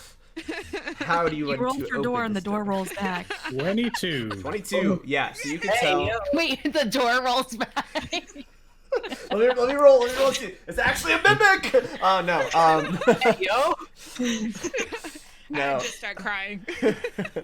So yeah, you go and look at the door. There's no traps. You're pretty you've seen these doors before. These are the same exact doors that are open for all of the different rooms that are on the main floor level. You can assume that this is just a standard like lower floor level considered door. The only other door you've seen that is different than this door with that high of a roll is the doors that are on the other side of the gate that you guys have. You know that big gateway that Barabbas touched and had an issue with. You did see a different set of doors on the other side of there, but this door is similar than any other door you've come across. It just looks like a standard door. That just goes to more walkways the guards is on. I'm just not realizing something. Did you have a way to open this, Aria? Yeah, I can knock. Like the spell knock. Oh, I was gonna say I could knock too, but I don't know Love what that I'm gonna response. I was like, really hard, right? I think that is called punching. I don't know. Should we be worried that Emerald's not back? So who knows? Oren could have been off. He's probably off back at the cell somewhere. Okay. So do you think if we open this door, there'll be nothing else stopping us, right? I guess we don't know until we try. Okay. Knock? Yeah, Yeah. so I'll cast knock. It lets me choose an object I can see within range. It can be a door, box, chest, whatever, something that's locked. That contains a mundane or magical means that prevents access. A target that is held shut by a mundane lock or that is stuck or barred becomes unlocked, unstuck, or unbarred. If the object has multiple locks, only one of them is unlocked. If you choose a target that is held shut with arcane lock, that spell is suppressed for 10 minutes, during which time the target can be opened and shut normally. When you cast the spell, a loud knock, audible from as far as 300 feet away, emanates from the I target. wondered if object. you were going to read that out loud. I did my research from the very first episode, and I was like, man, if she uses that spell in the first episode, I'm going to make her feel it. So yeah, if you would like to use that spell, you can use that spell. But everyone within 300 feet on the boat will be able to hear that So that's spell. the entire boat. It's not restricted by any walls or any, like, barricades. So you'd be knocking really loud. It's up to you. You can still do it, but it would be heard between 300 feet in any direction from that location. Are we prepared for those consequences? Hypothetically, do we need to maybe like sleep? Like Aria, if you were to knock, could we do anything else? Should we wait so that when we knock? I could knock and do nothing else pretty much today. Can I see the mechanics of the door that is Yes. keeping it locked? Yes, you can. Okay. Hey, remember that question about water? Yeah. Do you mind just putting some water on that lock for me? Okay. I will use my one use for the day of create or destroy water, and I will create. How much? Because I can make up to 10 gallons. Well, look, I just have this thing that I like doing. It's a little bit of a trick. It's called shape water, in which case, if you put enough in the lock, I can freeze that water and pop it open. Okay, yeah. Do I still have my cup in my pants? Yes. You did not get it commandeered from you from the guards that were shaking you down. I will pull out my giant cup and then create water into my big cup. Yeah, it's like 3 liters of water. Okay, that's a good amount of water. We might need some of it later, so I'll go ahead and use the cantrip shape water to lift it out of the cup, put it into the lock, and then freeze the lock. Okay, go ahead and make an Arcana roll for me. How do I check an Arcana roll? Just go ahead and roll, and I think... Oh wait, I see it. I Yeah, see it. Oh God, that's a 12. 12. Yeah, you put it into this mechanism that's in the door, and while you're doing it, you can kind of tell that it looks like a traditional lock. Like there's just maybe like a key or like an individual like maybe item that needs to be used to open it up. But it freezes in there, and you can see the door kind of like adjust a little bit. You're not really sure if that was enough to do it, but you definitely significantly changed the physical mechanics of the door. Can I just try to bash it after that point? If you would like So to. with a traditional lock and key, if you need the key uses mechanisms to push a piece into it. So if I broke that, the piece is now free moving. The piece that goes into the door. Ideally, yeah. Yeah, that would be probably the mechanic, yes. Okay, so then I'm gonna melt the water so that piece is just free moving. Okay, the piece is now free moving inside of it. Also, you know how we leveled up and we got to take new cantrips and stuff? Yes. So the cantrip I decided to take was mending. So after we break this, I can technically fix it again to make it look like we weren't here. Ooh, I like that. Just be really confused where all this water came from. It was so wet. The door is gonna be the bane of I you can guys. take the water Yeah. with us. Good job. I'll pick it Yeah, up. you guys are all relatively intelligent enough that you know that like if you had a way to just maneuver the lock on the inside of it, if you have any like thin items or lock-picking tools, you could very easily maneuver the door now if you would like to open it up. Does anyone have any items that are small or are lock-picking tools? I've got a mage hand. Anything Let's see, what do I better? I would make you do I'd make you do a have- check for that if we were to do that. It would just be like the I finger of the have- mage hand. Have anything? I have yes. shape water. Would you like to make? Which Do a walk is- I can shape it into a nice thin little rod. Like a dental That's great. flossing. I like the Exactly. creativity. Yes, you can create your dental tool, and you may very easily open it up. Go ahead and make a stealth check for me as you open up this door. Oh, that's a dirty 25. Dirty 25. As quiet as it could possibly be, you maneuver this latch into the door and open it up and look out. And you were the first to see this, Ray. It leads to these guardrail systems that are out on the main housing area. It is a door that leads to these just the guardrails that you would see when you get your jobs for the day outside of like where that balcony is. It's just the guardrails over there. You can look down the way a little bit, knowing that you're very, very silent. And you could see like a table set up with some cards that have been left there, but there are no guards to be seen either way. But you could hear like maybe footsteps or movement in the main hall area, like underneath you. Guys, it's just the walkway above the mess hall. Go ahead and make a perception check for me because your head is out far enough that you can at least hear the main floor area. I also look like a guard, so it's not too strange. That is true. That is true. That is a 12. 12. Yeah, you can at this point you can hear like hushed voices kind of carried through this side of the coal yard. You've heard other people talk about. You've heard Uring mention that that people talk and make deals and things like that on this side of the coal yard because apparently intel has been given to the prisoners that they can't be seen by these guards or the individuals that work on this boat, and so you can at least hear some faint whisperings. And you look down a little bit and you could see the top of Uring's head, and he's like squatted down like face to face with Emerald, like talking to her in a very quiet voice. Can I sneak over there to be above them to listen in? Yeah, you can. With that 25 you already rolled, I'm gonna give that to you. Yeah, everyone else just sees like Ray very quietly creep out onto the guardrail from where you guys were standing.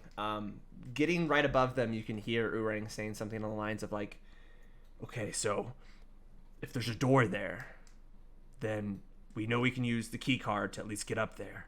And then once we have the key card, we can get past the magic field." I heard that one elf's friend say something about a magic field, and then from there we could talk to John, and we could talk to maybe Silas. Silas might be working right now, and then we can get them to maneuver us out onto the main floor, the public floor of the ship, and from there we'll be able to signal down to the Red Foam Riders that we've started it. Honestly, they're not letting me back into my cell. They're already started to move materials into cell hall A, and I think they're gonna patch up my hole in my cell before they open up the cell door to let us back in. So I think that's done. While they're doing that, maybe we could be doing something now. And that is where I'm gonna go ahead and say we're gonna take a break. Ah! So yeah, we're gonna go and make a 10 minute break, stretch your legs, and we'll come back and hello friends, welcome to this next session, part of Rolls to Die For, where Magic the Gathering content creators go to ignite their spark in Dungeons and Dragons. Last we left off, Ray is creeping up on Uring and Emerald from above. Is there anything else you would like to do as you see Uring and Emerald kind of stand up from their crouched position, hiding in that little hallway, and are starting to make their way around the corner? Does it look like that that Emerald is going to actually come back with the direction that they're going? You can't really tell unless you kind of peek your head out farther towards the main floor. I will make you re-roll for that stealth check if you do try that. You do look like a guard though at the moment.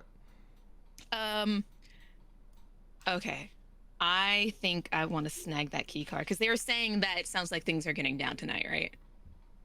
Yeah, they said that They made it sound like they're concerned that they're not gonna get any more information from here on out. So it's better to just try to get things going. Is what they're thinking in their head.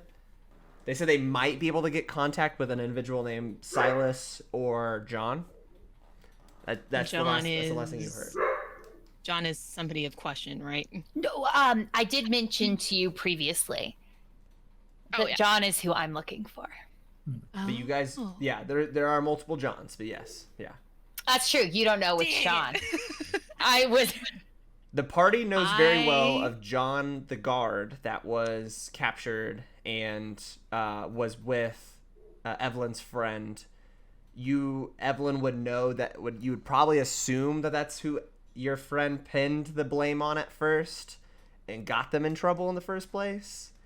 But then John had some interactions with Galene in the past, like listening to Galene's music and things like that. That's as much I as you guess guys I know. have a thing for Johns. I have history with both of them. But yeah, that's interesting. But as far as you could tell, they just said the name John. That was it. I think I need to devise a way to grab that key card because I don't like what I'm hearing. Things don't make sense. Okay, so I now at level 4 have 2 spell slots, so I think I want to really assure that I can grab this key card. So I want to cast Silent Image. And you are about 120 feet up in the air. I will add that to you. So, just so I remember, we're still up. All of us? Just in the hallway. I don't think anyone specified that they have came out into the hallway yet. You just saw Ray dip out and was being very quiet and like just sitting there. You saw them just kind of like looking around. Okay. That's as much as you guys have seen. What's happening? I see Urang and Emerald and they're talking and I don't like what's going on. I'm gonna do something, maybe not the wisest thing, but I'm doing something. I want to cast Silent Image down towards Urang and Emerald of just a very colorful butterfly. What is your range on Silent Image? Oh, that's a good question. What is the range on Silent Image? Because if I'm going to follow it up with another question, I'm assuming what is your range on Mage Hand as well? Oh no! Yeah. How do I do that? We need to look it up. Yeah, I think you're pretty limited on Mage Hand, if I can remember correctly. I think it's very small, like 30 feet, I think. I don't remember. Is it? Yeah.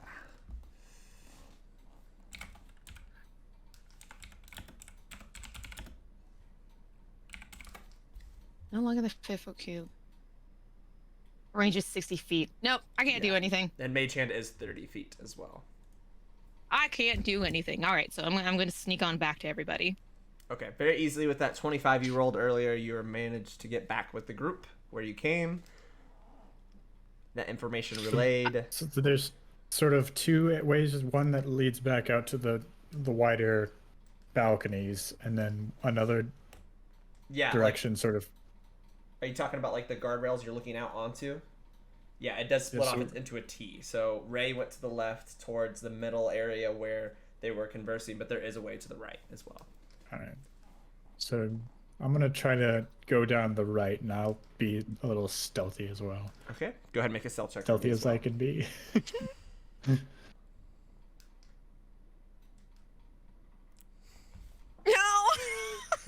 Oh no! You can give me How bad is it? Natural 1, -1 for 0. Okay. So, yeah, Cookie, as you are making your way down this right side, as Ray is passing you to go back into the main courtyard area, you're noticing a couple things. So, it goes straight into the back corner. You're technically now kind of over that middle wall that is separating the ground floor between where the ground floor meeting area is and the behind the courtyard to where you've seen the guards open up that gate and drag Barabbas through to take them wherever they were going to take him. And you do notice that there are two of these like pillars that are kind of coming up from the middle, looking into the coal yard and each of the side of the hallways. One of them, you notice that the pillar is kind of like broken in a little bit and like not maintained very well. And then another one, you notice that there is a guard that's like in the post of that pillar and kind of is kind of looking at you, kind of like a little concerned, a little confused. But you make eye contact with this individual and they're kind of like pausing for a second, not really doing anything. Is there anything you'd like to do?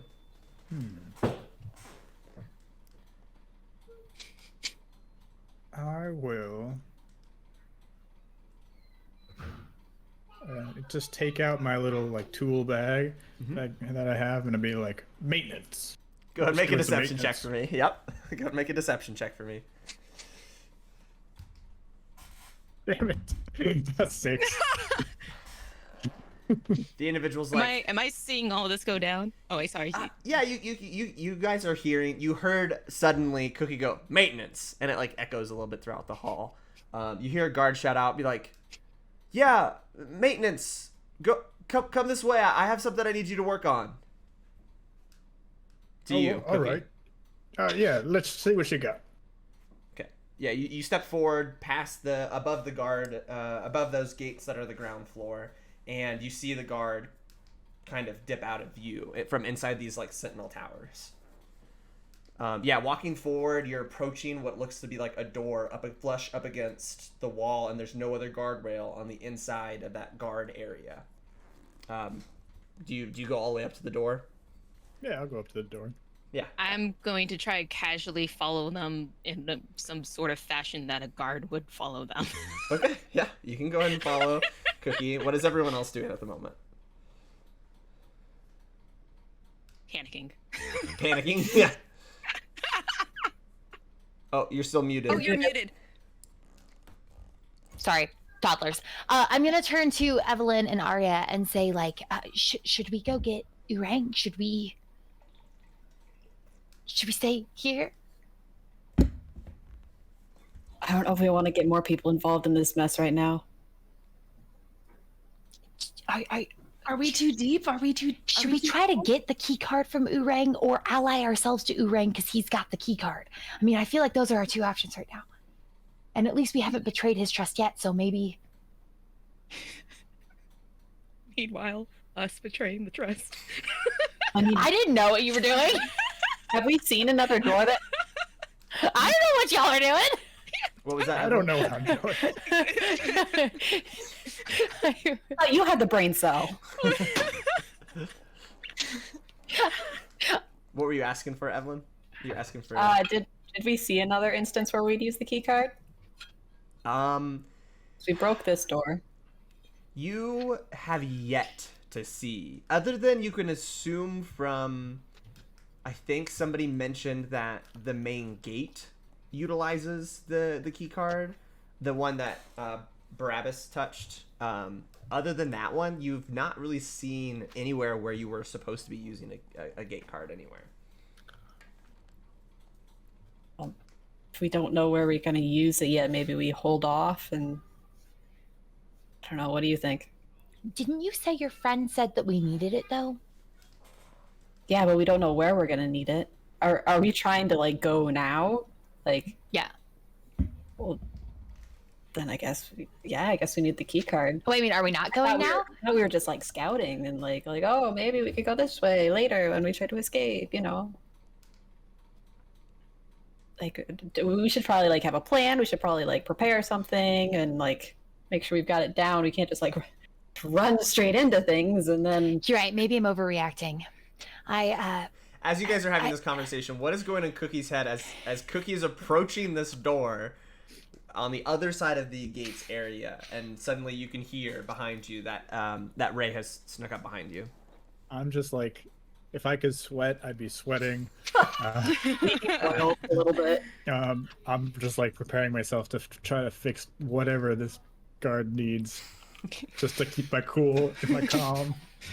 I'm gonna whisper, don't worry. I got you covered. Okay.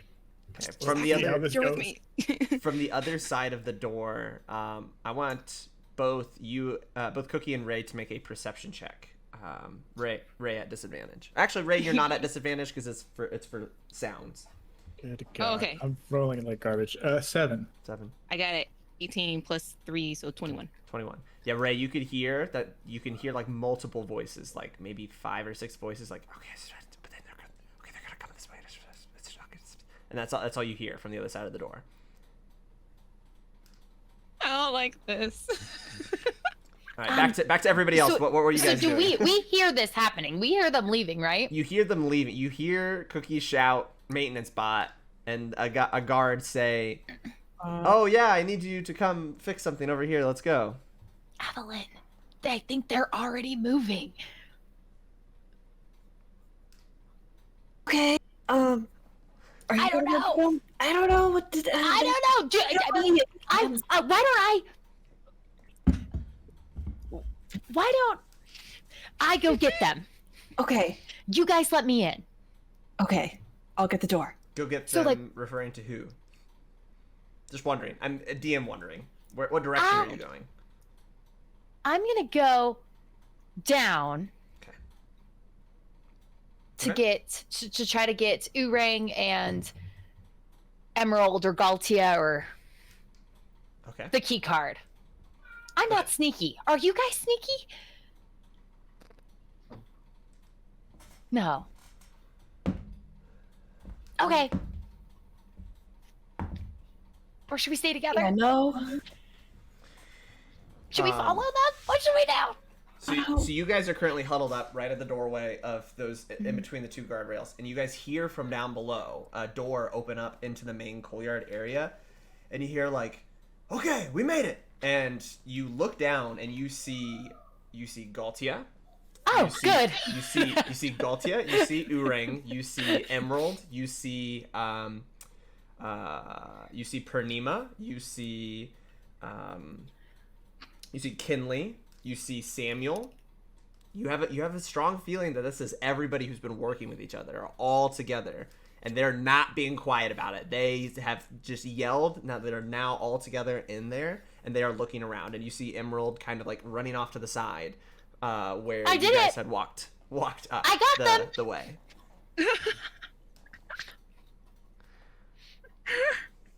What now? Okay, over I gotta let him where into the wall.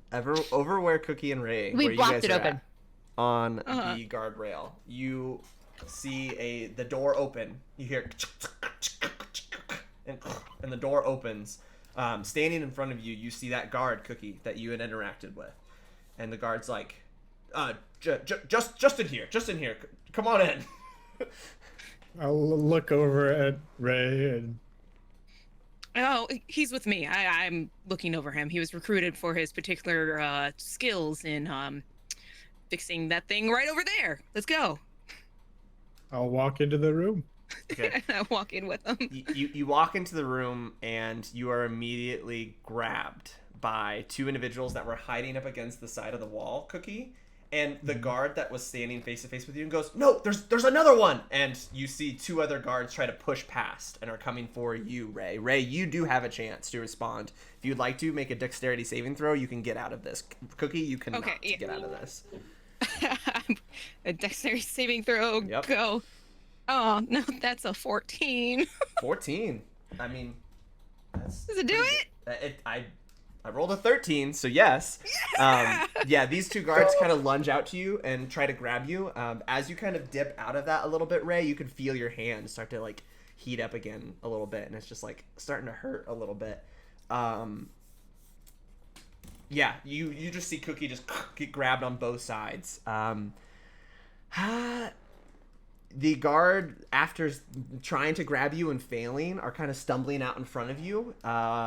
If you would like to stay there, you can stay there. If you'd like to run, you can run. Those are kind of your two options right now. But you see Cookie get apprehended by two guards. Okay. The guard's stumbling. Is the railing on either side of us? Yeah, you have a wall to your left and a railing to your right. That leads Okay. out on above the guard area, beyond the gate. as he's stumbling, can I grab the back of his shirt to use his momentum to throw him over the rails? Absolutely. Go make an attack roll for me. Aha. As their AC. That is 12 plus 4. Oh, 16. yeah. I think their AC is like 14. What'd you say you got? 16. 16? Yes. So you very easily just carry this guard with momentum, the one that was one of the two of them that lunged at you, over the edge of the guardrail, and you see him and like land, 120 feet below you. Glad. Oh, I forgot about that part. What's a D10 look like? He's just sleeping. He's so tired. He's sleeping. There's no D10s in D&D. What is fall damage? Are they 1D12 for every... A 6. 1D6 for every 10 feet? Okay.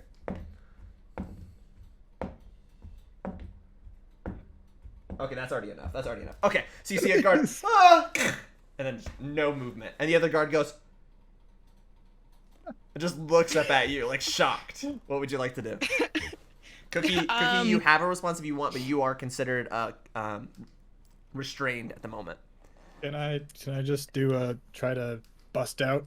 Yeah, go ahead and make a strength check or strength saving throw at disadvantage for me. Everybody in the coal yard, you hear and that's it. You don't even hear the splat. You just hear just a small yell, gasp from outside. So something I haven't used up at this point, but that is one of my artificer infusions, is my armor of magical strength. Okay. So I can expend a charge, one of 6 charges, to add my intelligence modifier to a strength saving throw. So I guess I roll disadvantage, and then I just add whatever the best roll is, right? Yes. So let's see. 14 and 5. So I use the armor, so I get a 9 total. 9. Okay, what does it look like, that power that imbues you suddenly?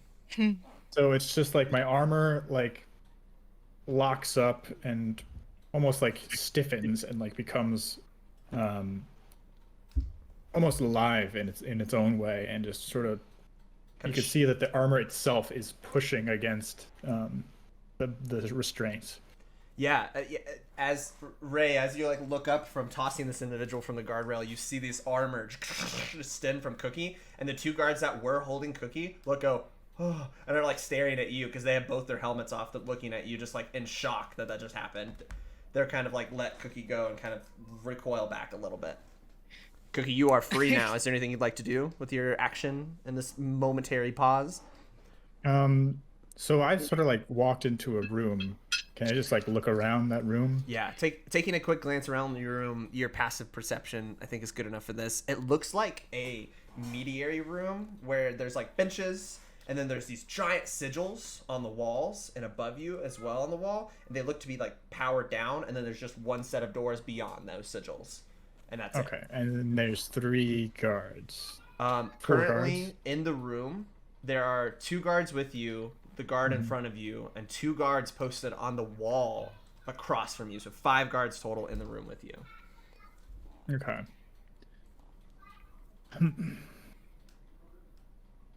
I'm going to... If I run out of the room, am I going to get attacked? No one has I guess any weapons out at the moment. No one They has just any have weapons their out. hands. I'm just going to try to fake run armor. back. I'm going to try to run back out of the room towards Ray.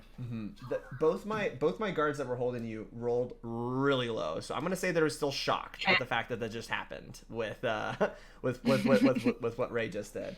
But yeah, you're good to go out, and you see the guard that was also going after Ray that watched their friend go over the rail kind of see you start to run by and go, hey, and it's gonna like try to stop you at least. Go ahead and roll, or no, what's your AC? 12. 12? Okay. No, they rolled a 10. So no, they try to grab you, and then there's your armor is still like flexing from that ability, and it kind of retracts as they grab you, and they kind of fall through. Yeah, you can join Ray. You and Ray are now on the other side between these guards and this doorway. As that guard is also falling from momentum, can I do the same thing? However, before he goes over the rails, just halt him. Yeah, go ahead and make an acrobatics check for me this time. Acrobatics. Because this is That more is of like a the shock 13 and plus awe. 2 Yeah, that's 15. 15. Okay. Okay. This time, when you go to grab this individual and hold them over the guardrail, they kind of spin you around and they push you up against the guardrail. Oh no! So they're holding you there a little bit still, and from inside the coal yard, you hear everybody kind of like shouting like, "Into the doorway! Into the doorway!" And if you guys are looking down into the coal yard area, you can see Urang and Samuel and all of them starting to run up these stairs that are heading up to the guardrails. Is there anything you guys would like to do inside the coal yard? Evelyn, Aria, and Galene.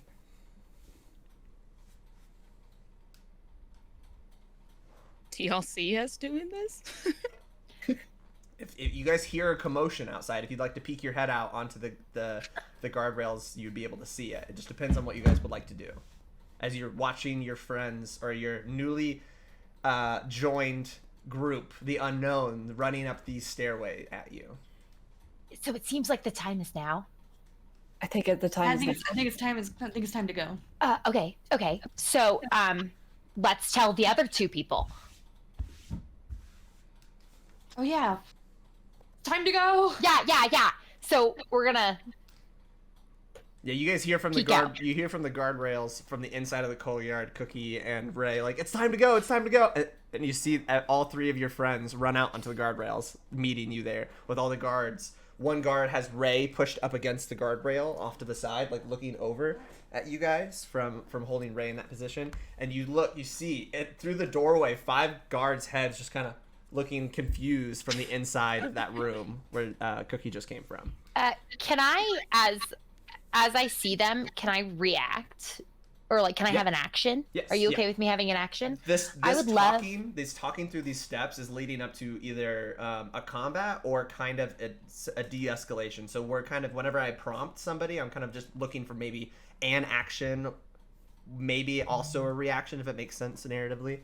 Mm-hmm. Yeah. I would like to... Oh, I don't know. Maybe I should wait until we see more guards. Okay.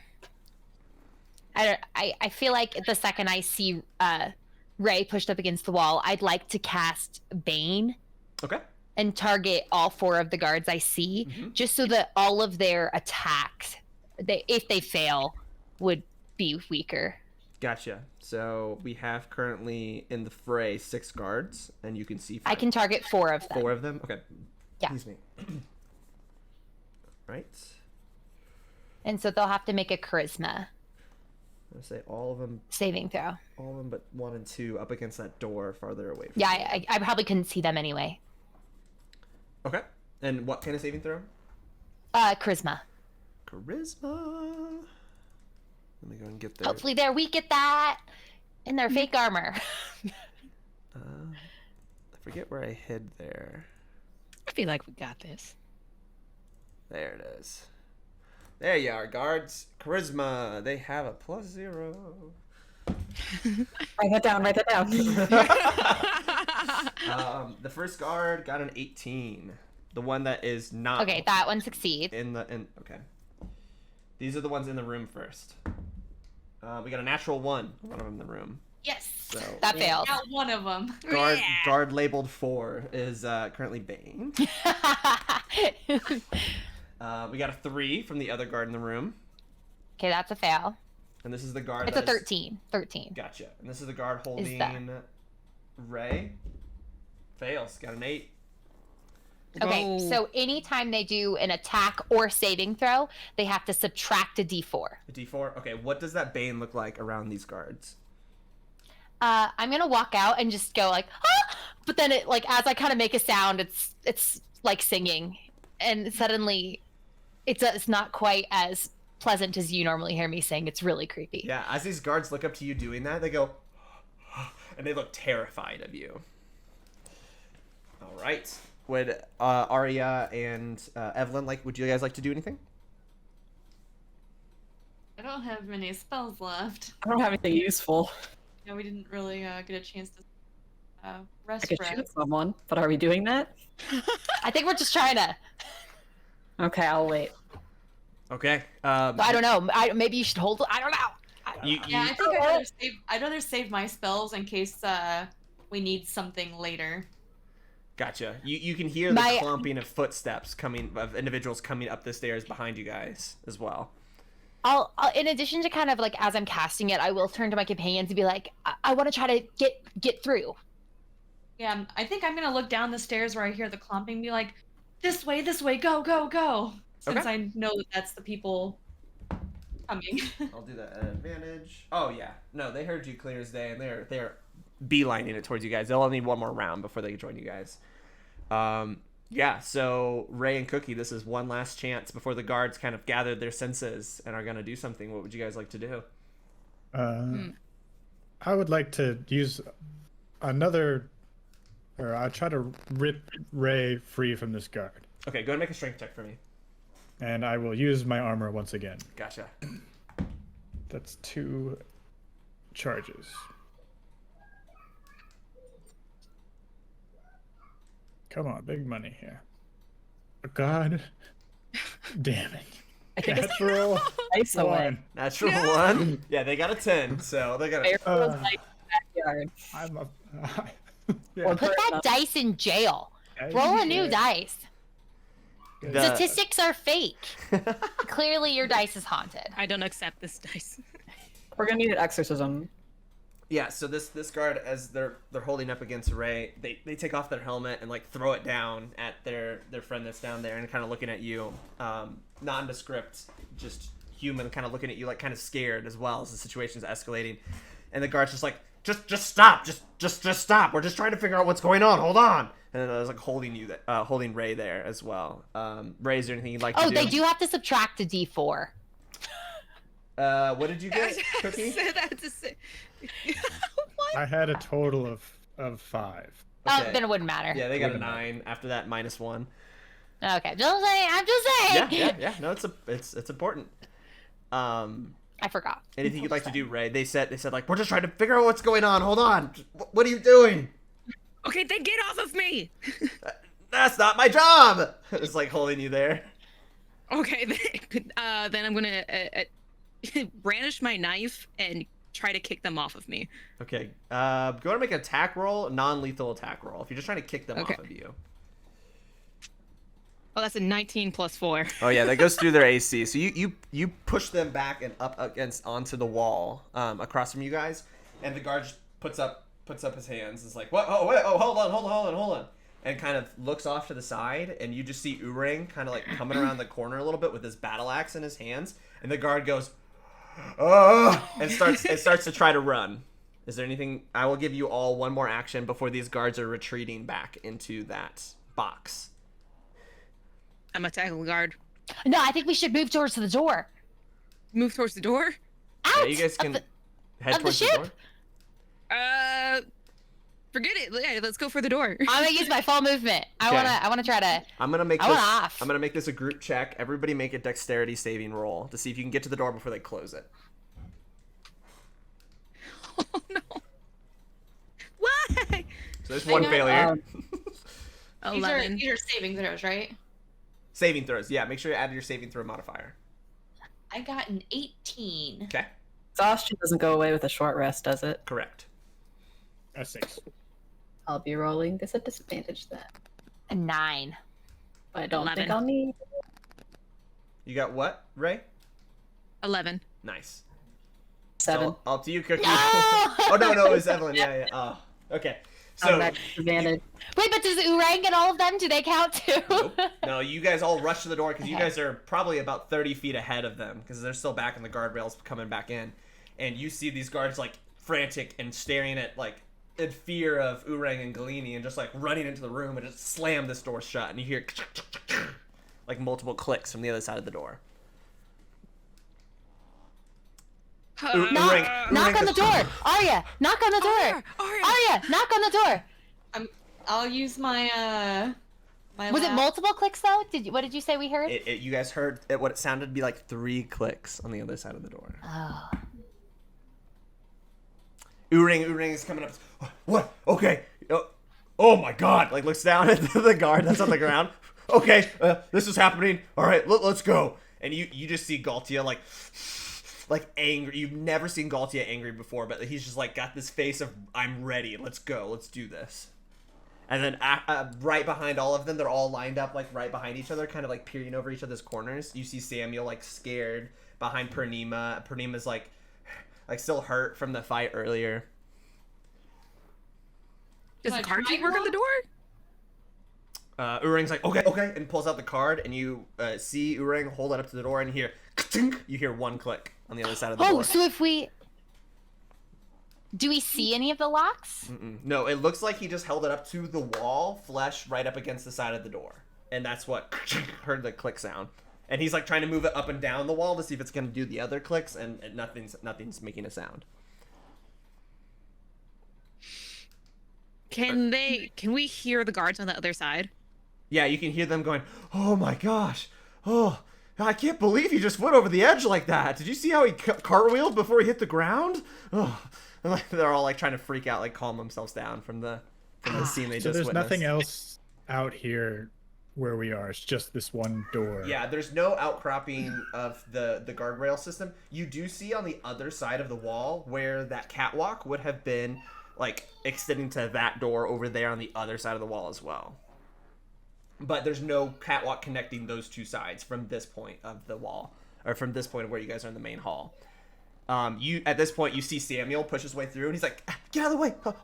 Let me get up to the door. And like pushes his way to the front. And you see him put his hands up to the door, and a flash of pink and green like emanate from his hands, like the back of his hands.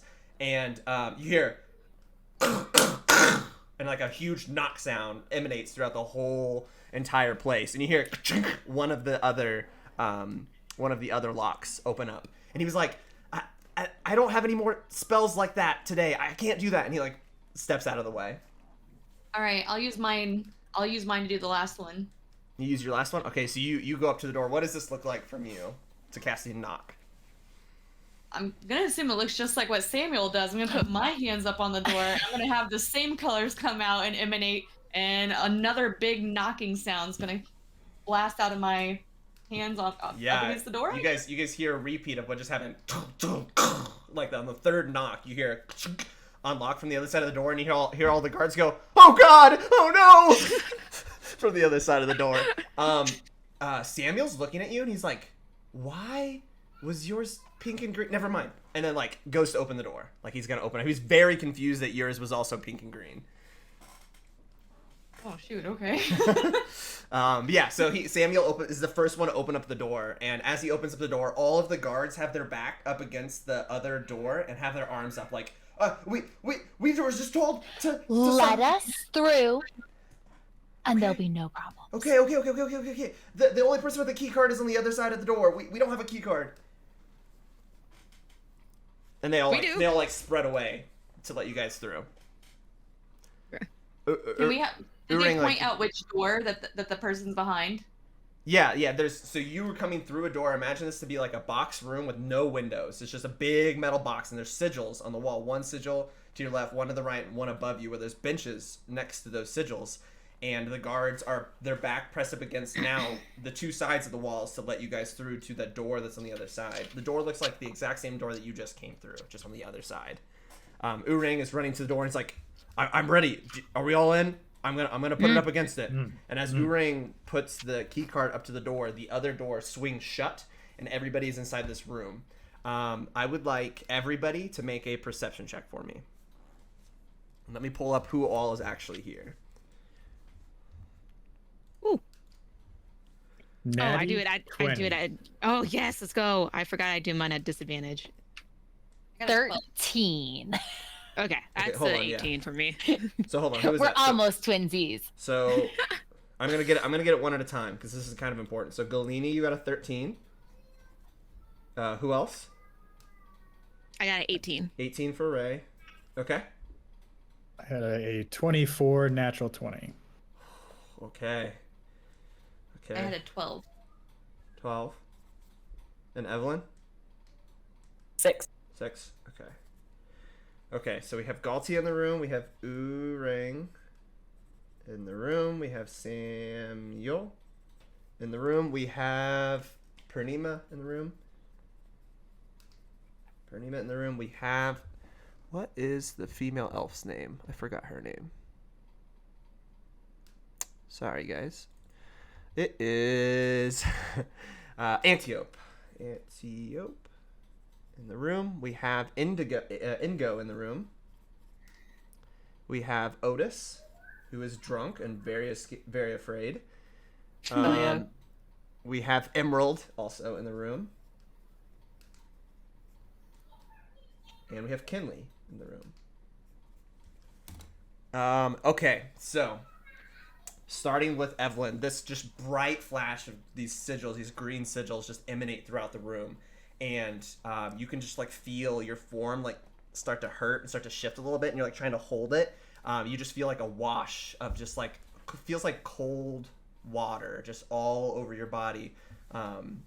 You know, just like it feels just like you're swimming again, and then it all dissipates away. Does your ability last once a day, or is it only is it at all times?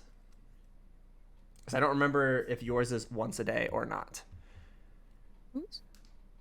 This is for this is for Evelyn.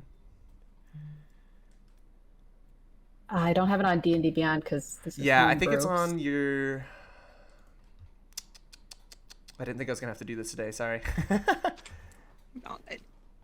Talk amongst yourselves. On your player sheet, I think. Every time I see your shirt saying video games, it just makes me think of the song "Playing Video Games." Yeah. It's you. Yeah. Anyway. Anyone? My pack sweater from a few years ago. Anyone who has magical effects, make sure you know the wording of your magical effects before I get to you. Anything that would be temporarily up, because you are now in an anti-magic chamber for a moment. Okay. I just need to know. Oh. I'm just gonna double check wording on it.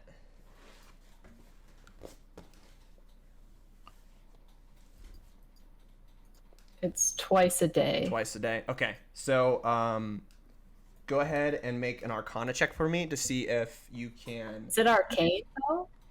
No, it's an ability. So make a sleight of hand check for me then, to try to I'm see just if wondering you if can. the anti-magic would trigger it if it's a race ability. Oh, and not you're right. It's a racial ability. You're right. Never mind. You're fine. Everyone else, does anyone? So then up next on the list would be Aria. Is yours a racial ability or arcane? Right. I don't think it's a racial. I think yours is a certain amount a day.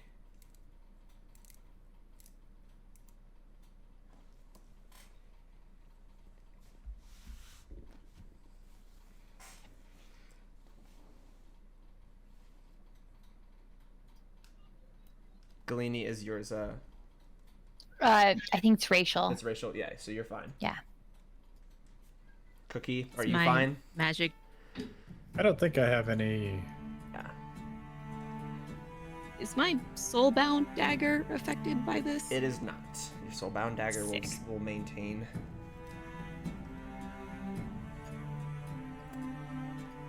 Soulbound dagger is pretty much a curse, not really a racial or Sick. arcane ability. It's a good curse. It's a good curse to have. So looking around, when you guys are looking that up, I'm gonna go ahead and give you guys some narration of some of the other things that are going on in the room. The guards in front of you are just terrified at the changing of a couple images or the revealing of some people who are in the room. So Galtia in front of you guys just looks like normal Galtia as you met him, just kind of a little bit afraid of like what's going on and kind of looking around the room and catching images of some things that are happening around the room and looks very afraid. Urang is very focused and staring at the door and like ready to charge the doors, not really looking around the room. Samuel, you guys see little Samuel standing there, and he has his arms around two 6.5 foot they look like fairies, individual Feywild fairies that are standing on either side of him. I'm gonna go ahead and send you guys what that looks like. Fairly Odd Parents. Yeah. One of them is pink, bright One pink of them with is green. mohawk hair, and one of them has bright green spiked hair as well. Make sure I get you guys that images. So mine, I believe, is a class trait. Okay, so your class is fine. Your class trait's fine. I love it. Purnima, as you guys all know, you see a werewolf figure that is standing there very injured and very bloodied from the fight earlier. Then you see Ingo. Ingo looks completely normal, just kind of shocked that Purnima looks like the way Purnima looks. I guess maybe didn't know. Otis just looks like a drunk that is like rubbing his eyes, making sure he's actually seeing what's going on. Emerald has an active fire flame around her shoulders, and it's like almost like a cape that goes down to the ground, that it just looks like wisping flames behind her. And Kinley looks completely normal as well. And that is what you guys see in a big flash around you guys. And everyone kind of adjusts for a second. You see Samuel kind of like guard these two individuals that are standing to either side of him. And you see them, you see those two individuals disappear around Samuel, and Samuel's kind of like glancing around at everybody, like scared of what your guys' reactions are. The guards are still staring at Galene, terrified, and then you hear the room kind of hum down to a silence, and that's where we're gonna end today's episode. Nice. That's it. Yeah. Things are happening. Thank you guys for today's session. That was super fun. Yeah. I didn't think it was gonna escalate that quickly. I wrote like, you guys, I was like anticipating someone having a dream, and I like wrote out somebody's dream, and like, you know. But no, if you guys wanted to go, I was gonna have you guys go. We're gonna go home, baby. That's right. Hey, All right. we're gonna find out. Thank I'm you, a little everyone, sad we for didn't get a long staying- rest because I have so many spell slots. I'm like, I Right. could have used these. All right, I'm gonna go ahead and end the episode there. Thank you guys for watching. I will see you guys next month for the next episode of Rolls to Die For. Hi, friends. Thank you very much for watching this video, and also thank you very much to Ultimate Guard for sponsoring this video. I've used your products for as long as I can remember for all of my competitive needs. I've never had any problems with them whatsoever. Personally, one of my new favorite products of yours is the Return to Earth Boulder. This box is pretty much recycled, and I really appreciate your guys' effort and trying to make this world a better place. And the convenience of this 2-deck box tower from Ultimate Guard has been a lifesaver carrying around my constructed decks. And I look forward to using you in every single competition I go to from here on out. I can't recommend them enough. Thank you, Ultimate Guard, for sponsoring this video and allowing me to do the content that I love to do. Thank you guys. I appreciate you so much for watching, and I will see you in the next video.